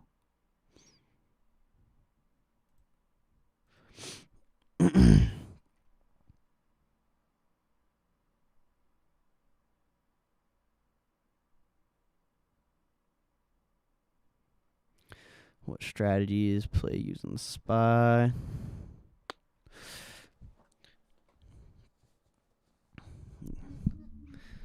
Get on those futures, boy.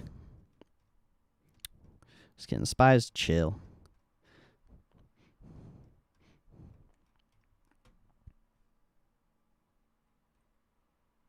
I think futures, you just have more consistency.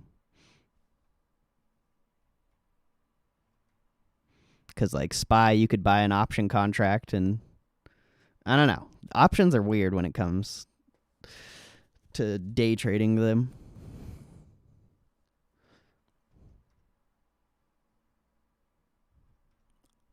I haven't done a day trade on the SPY in a little while. I've been kind of just waiting on my futures account to get funded. SPY options annoy me.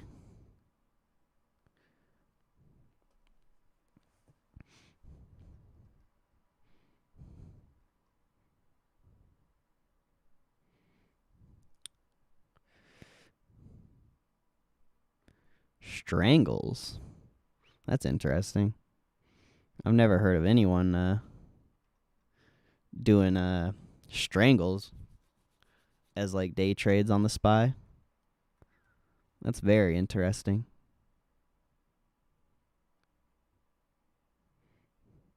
What we heard from Powell. Yeah, but that wasn't even like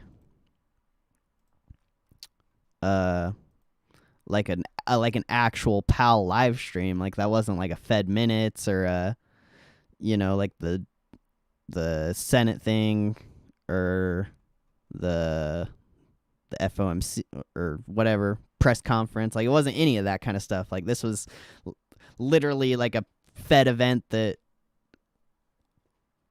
wasn't really expected to have any.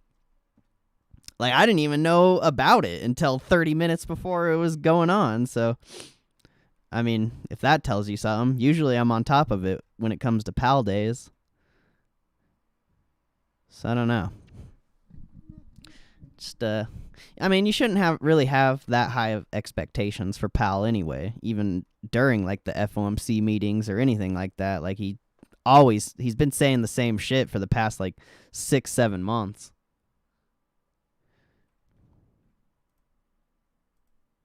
But yeah, that was just like a different live stream. I thought it was gonna be. I didn't know what it was, but I thought it was cool.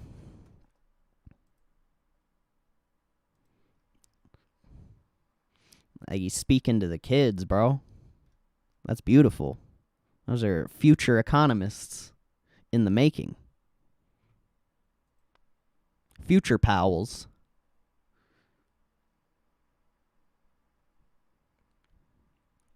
So I don't know. But either way. My bad. I am kind of grouchy. I'm tired. And I just get people that come in here a lot always speaking like on some negative shit. Not saying, anything about you, but it's literally like almost a daily thing. And it just gets old. That's all.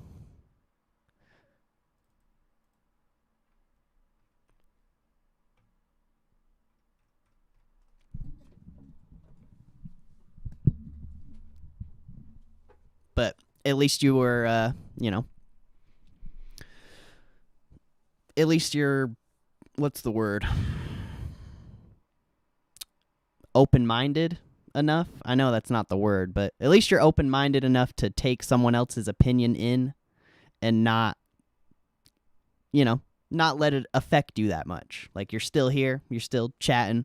So I think that's cool. A lot of people, when I tell them what they don't want to hear, they're just gone. They just tell me to fuck off and leave. Or we're sitting here and arguing for an hour and then I never see him again. So it's like, I don't know. I appreciate you, bro.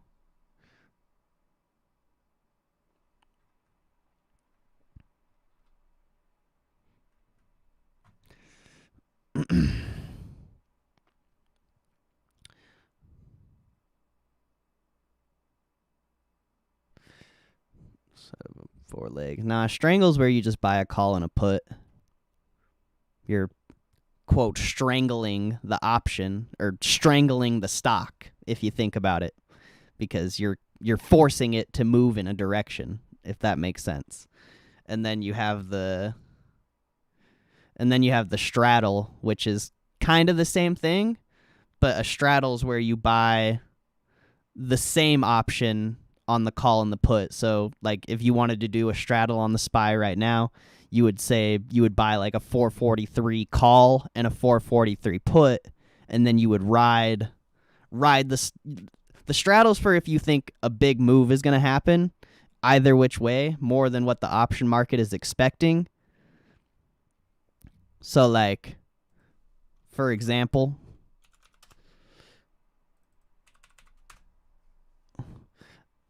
yeah, I know you don't straddle it. I'm just trying to explain to Betrayed so he understands. So, like, for example, let's say we wanted to do a straddle on August 20th contracts. Like, obviously you wouldn't do this play. I don't think. I think it would be stupid to do. But you would buy the 443 call and the 443 put. That would be about $450.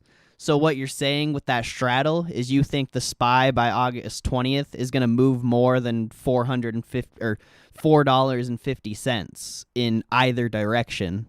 Whereas if you do a strangle, you would buy like a 442 put and like a 444 call or something, like, or any strike price. Like, you could do a 440 put and like a 446 call, or you could do literally anything. But you're essentially saying, the stock's going to go to one price, but you just don't know which way it's going to go. So it's kind of, I don't know, they're basically the same thing. It's just the strangle, you buy two different options, one call and one put, and then the straddle, you buy the same strike price, one call and one put. If that makes sense.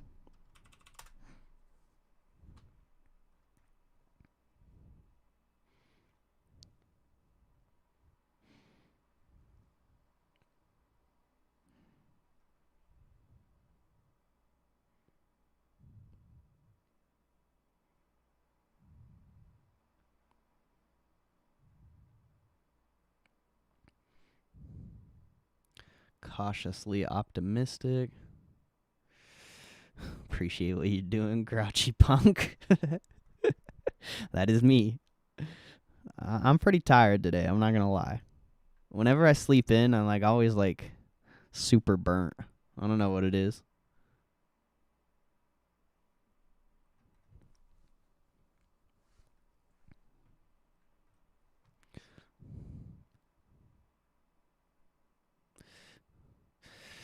I'll have to look more into that. I've been wanting to get into more advanced option techniques. I'll mainly just do credit spreads.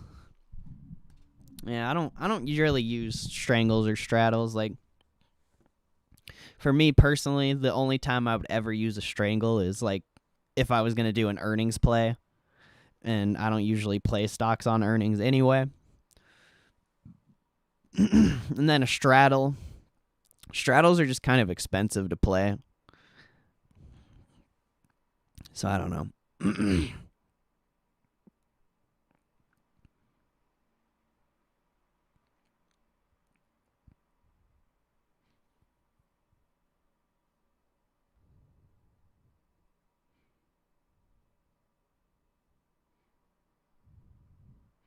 Need to wrap up some positions. For show.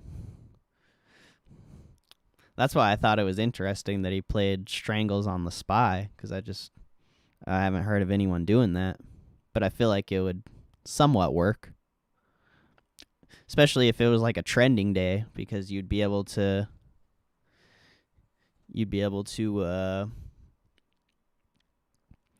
once the stock or the market started moving in one direction, you'd be able to sell out of the play that was on the opposite side and just ride the other one. But for that like first initial move, you'd be kind of canceling yourself out, I feel like.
I TA as best I can. Learning. You ever watch Option Millionaire? He purely does calls and puts when he sees indicators of movement and closes the contract same day after the move.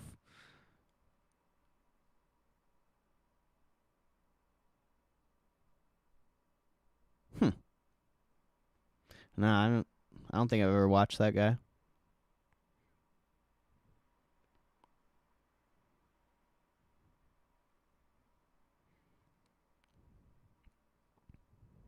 I'll have to check it out.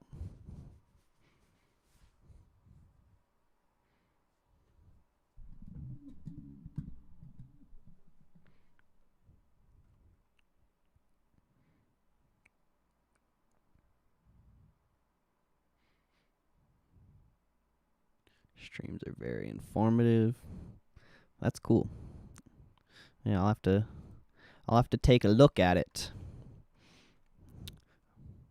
I really don't know any like YouTubers that trade only SPY. Like, I don't really go out of my way to look for people that do that, but it'd be cool to see like how they approach it, I guess.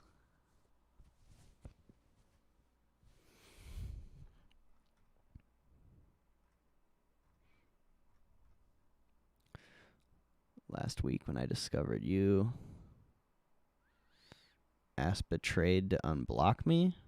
I don't think Betrayed blocked you. You might just need to on the top of the chat, it should say top chat.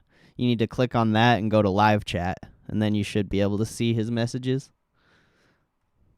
Sometimes when you have it on top chat, it like, I don't know, for some reason it doesn't show all the messages. I'm not really sure why. It's kind of weird.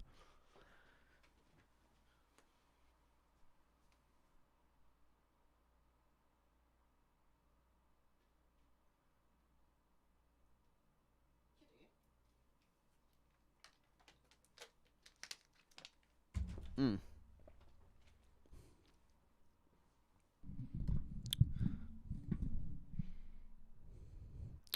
Yeah, for sure. For sure, for sure. We got about 30 minutes till the market closes. Appreciate everyone here. Hope you're having a blessed day so far. I got 50% off on Uber Eats. I kind of want to order some Cafe Zupas. It's just so good.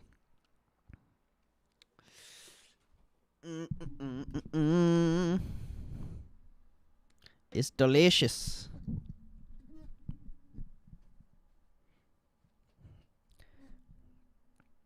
How do you get my name highlighted?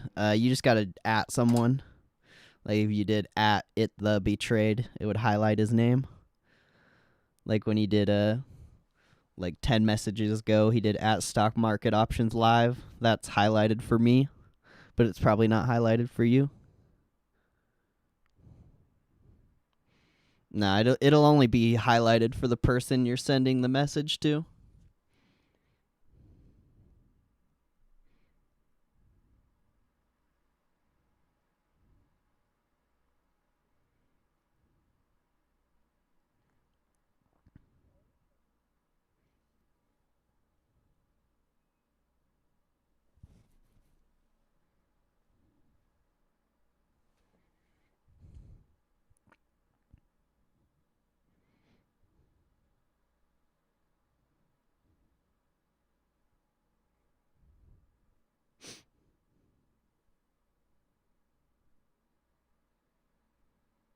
Ooh, I could get the Saweetie meal from McDonald's. Who the hell's Saweetie? I was gonna Google this. I don't even know who the hell Saweetie is. Saweetie. Oh, she dumping her sauce on her burger. Who is this? I don't know nothing about Saweetie. Where's Trisha? Trisha, who's Saweetie? I don't know nothing.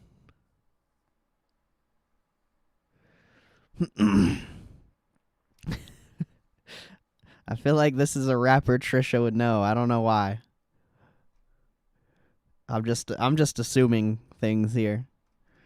I ain't ever heard of no Saweetie until I saw the McDonald's meal.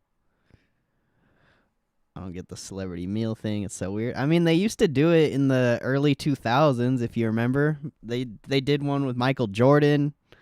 I don't know who else they did. Didn't they do the one with like Jeff Gordon on NASCAR? I don't think that one. I know 100% sure they did one with Michael Jordan though. I can't think of all the other celebrities they did, but they did it in the early 2000s too. I don't know if they gave Michael Jordan like his own meal, but I remember they had him on like the commercials or something.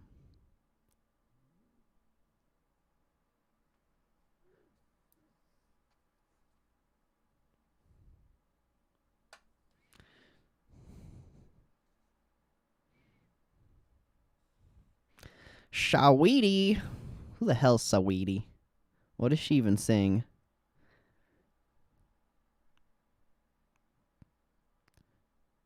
What song should I listen? I don't know. I'm scared. I don't know if I want to listen to no Saweetie.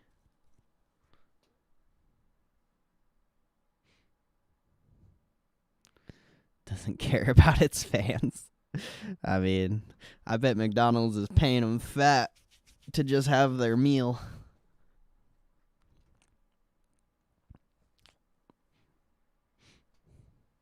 The Travis Scott one was hilarious. The freaking commercial they had with it. I thought it was funny.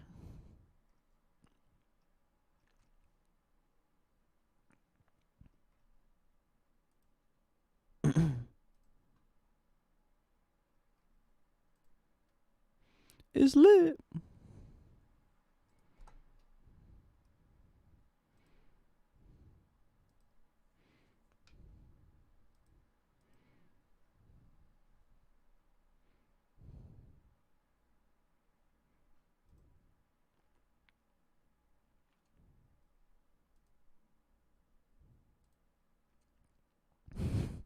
It's like, go eat the shittiest food ever. It's got my name on it.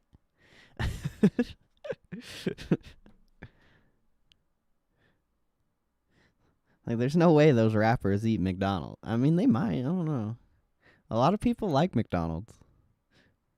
I don't. I can't do it.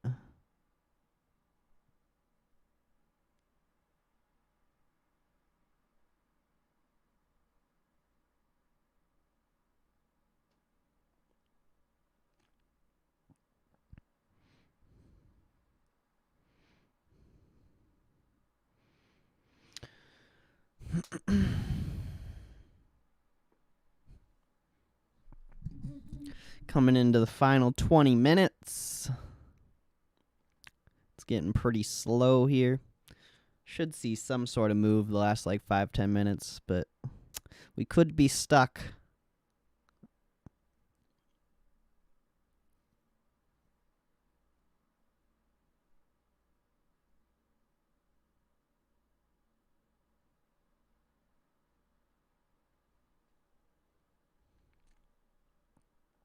But either way, I appreciate everyone who hung out here today.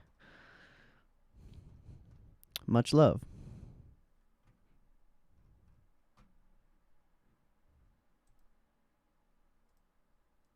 Much love. One love. One heart.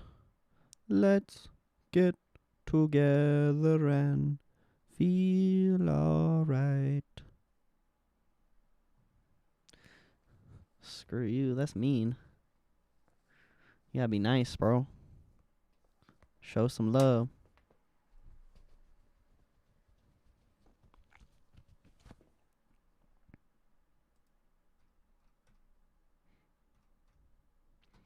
Let's get together and feel alright.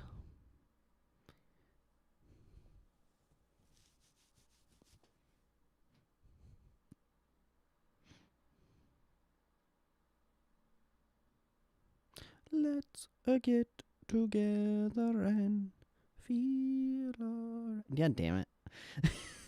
Now I'm gonna have that song stuck in my head. I'm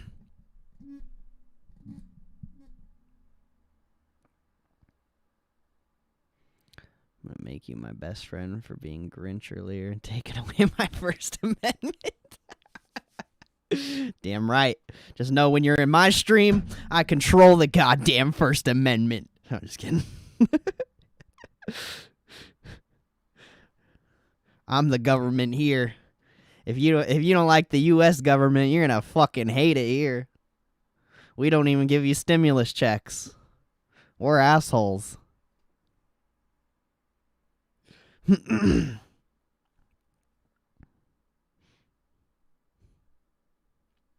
We don't even make vaccines.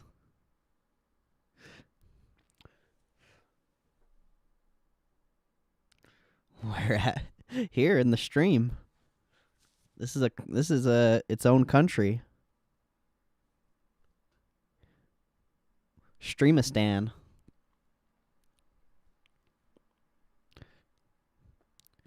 The United States of United Streams of I don't know.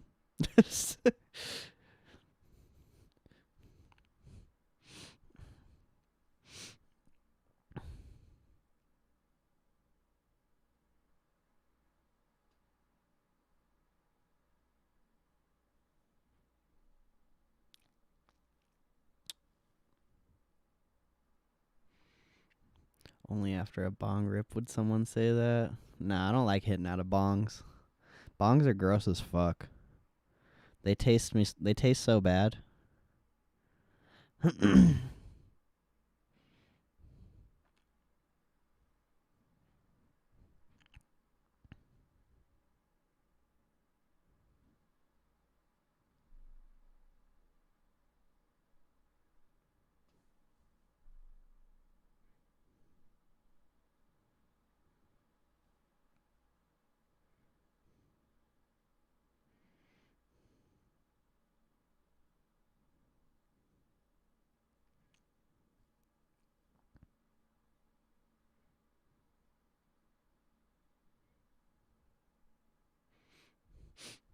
I wonder where Elvis was today.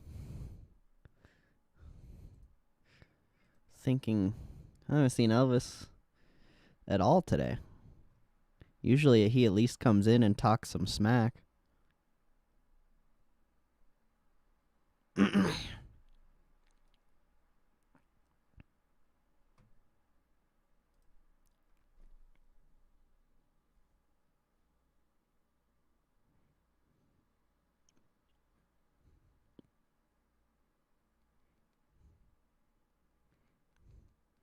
Cats and bongs have something in common?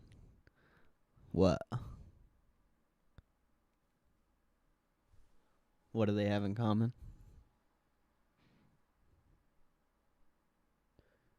They suddenly appear in front of your feet when walking? What? Are you high? How many bong rips have you had today, bro?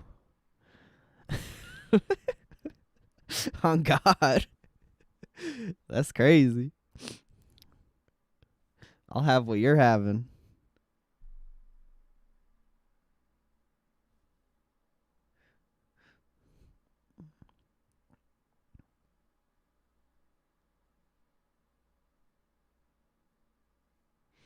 Zero? I don't know. I don't know.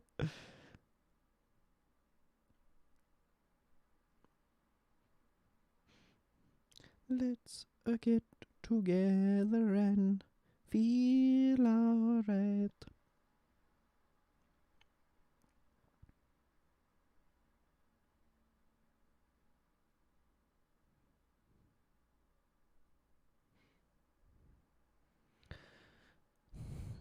Hey guys, any of you know when Jay Powell's set to speak? You missed out, bro. That was like an hour and a half ago. It wasn't anything. You didn't miss anything.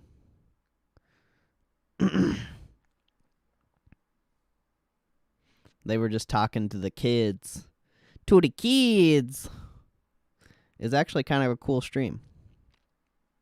I mean, I'm sure a lot of people hated it because, you know, the market didn't move or whatever. I don't know. But I thought it was cool.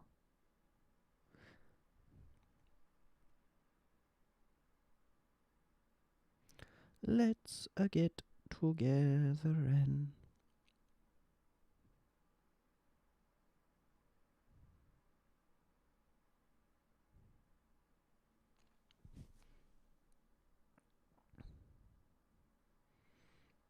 It's always a winning day. Aw, come on, bro. We want it to go down further. I'm trying to buy some more shares on the low. I want at least 15 to 10% at minimum. Not no 1%. This is stupid.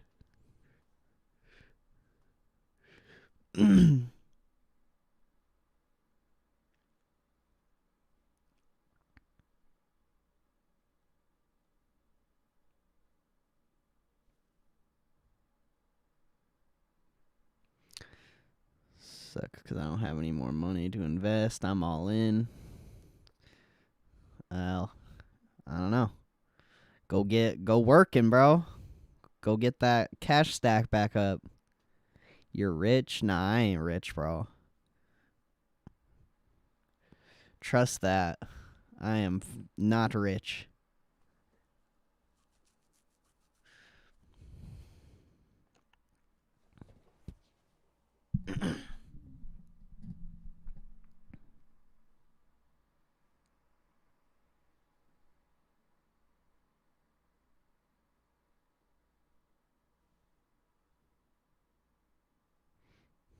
I'm rich in blessings, which I'd rather be rich in blessings than like actually rich, personally.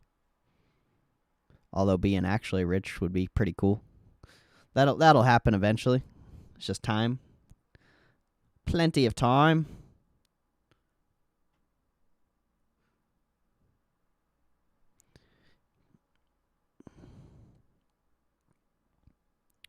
Been doing better lately since last week Monday. Had put set up from Friday before that. Nice.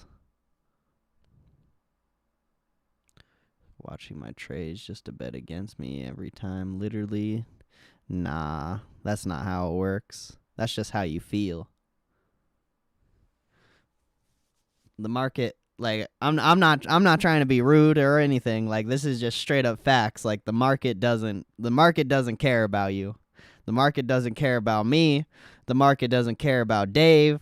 The market doesn't care about Betrayed. The market doesn't give a fuck about anyone. Like, the market is going to do what the market does.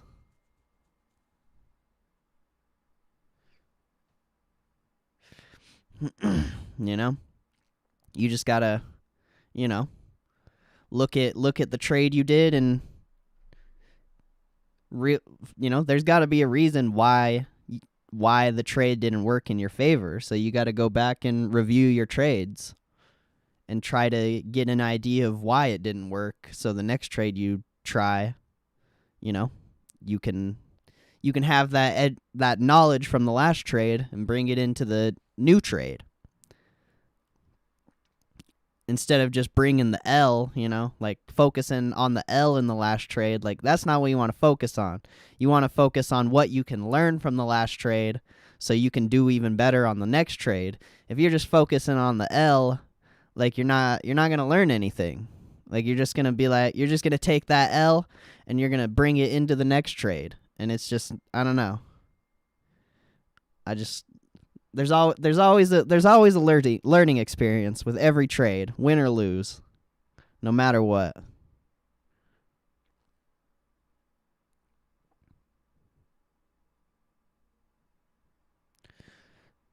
Trying to ride the tide set by a huge corpse from their plays. Exactly. I mean, lots of machines too. Machines that are doing transactions every 0.004 seconds, Like, the machines don't care about you.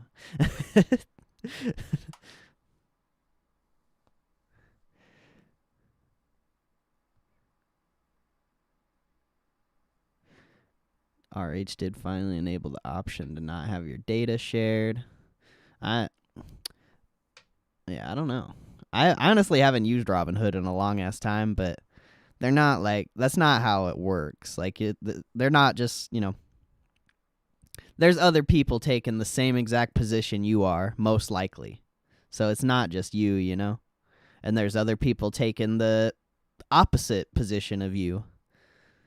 So even if you are giving your data to Robinhood, it still doesn't affect what's going to happen or the outcome of the trade.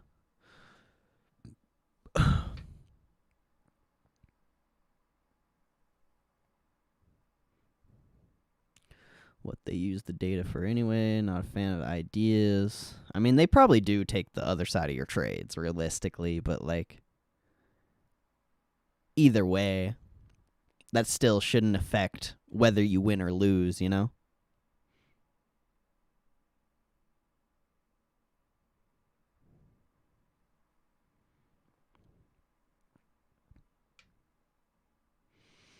know that either until after the GME ordeal.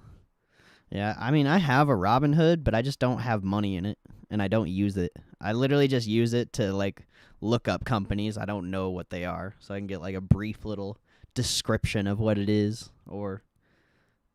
and I'll look at it to see, like, what earnings dates are. That's literally all I use Robinhood for. I haven't traded on it in a long time. Oh, you got about 8 minutes? Time is flying. Where that MQ at? God damn it. I missed the... Bro, why didn't... E-Trade, I hate you. I was going to buy shares of this MQ, but then the chart was all glitched out and I didn't do it. And now... Whatever. I don't even want to talk about it. I don't even want to talk about it. Frickin' E-Trade glitching out. That shit was weird, though.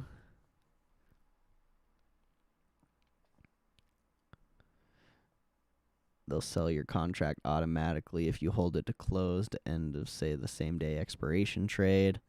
If it's in the money, yeah. Or if you have a spread that's in the money. or a credit spread that, yeah, they will do that. They whack. They'll do it on other brokers too, though. I had it happen on E-Trade one time. It's just because you don't have if you don't have the cash to purchase the 100 shares on whatever option you have or sell them, whatever, like to protect the margin, I guess, the company that provides the margin, they have to sell your contract. Because if you don't have the margin or the cash to buy the 100 shares or sell the 100 shares, whatever, like it makes sense why they would sell it. But if you had the cash for the 100 shares, I don't think they would do it. But honestly, like, get an E-Trade, get a TD Ameritrade, and use Thinkorswim. Like, those are going to be your better bets. Then you can actually have good charts to look at, and they have a lot of cool tools as well.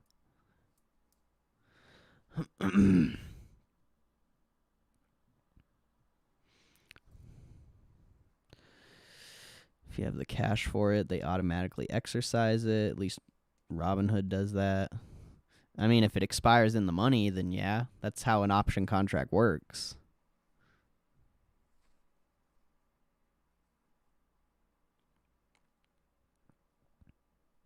But if it's just like in the money and you still have time left, they can't just exercise it. That's not how they can't. They can assign you if you sold a contract. You can get assigned at any time if you're in the money when you sell a contract. But if you bought a contract, you can't just randomly get exercised.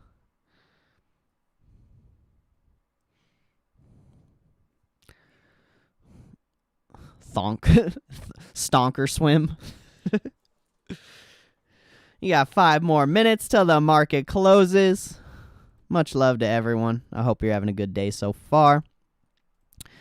And I appreciate you guys for being here today. We got a couple new people in here. Appreciate you guys sticking around. Yeah. I don't know. I just appreciate you guys. Thank you for hanging out. Be sure to hit that like button if you have not. Also, that subscribe and notification bell so you can be notified the second we go live. And yeah, I kind of messed up the spiel there, but we're live here every Monday. Or, holy crap, I can't even talk, bro. We're live here Monday to Friday through Friday. So feel free to come in anytime, ask questions or anything. Like, we're here. Unless I'm sleeping. But usually every single day, Monday through Friday, we'll be here.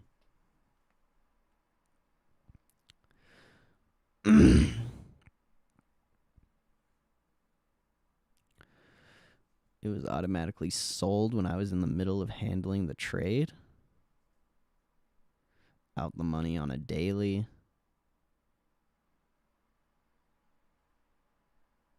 That's weird.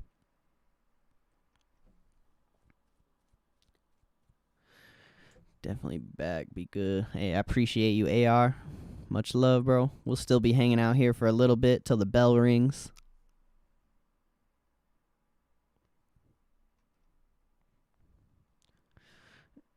The price of the contract still went up as I expected, and I lost and missed out on a coordinating trade. Not cool.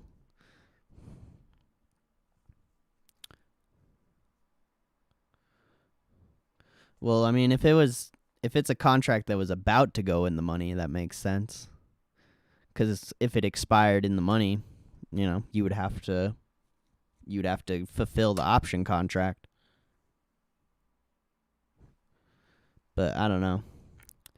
Robinhood just whack. Just honestly, you know, download or make a TD Ameritrade account and just use Thinkorswim. Like, you don't need to use no Robinhood.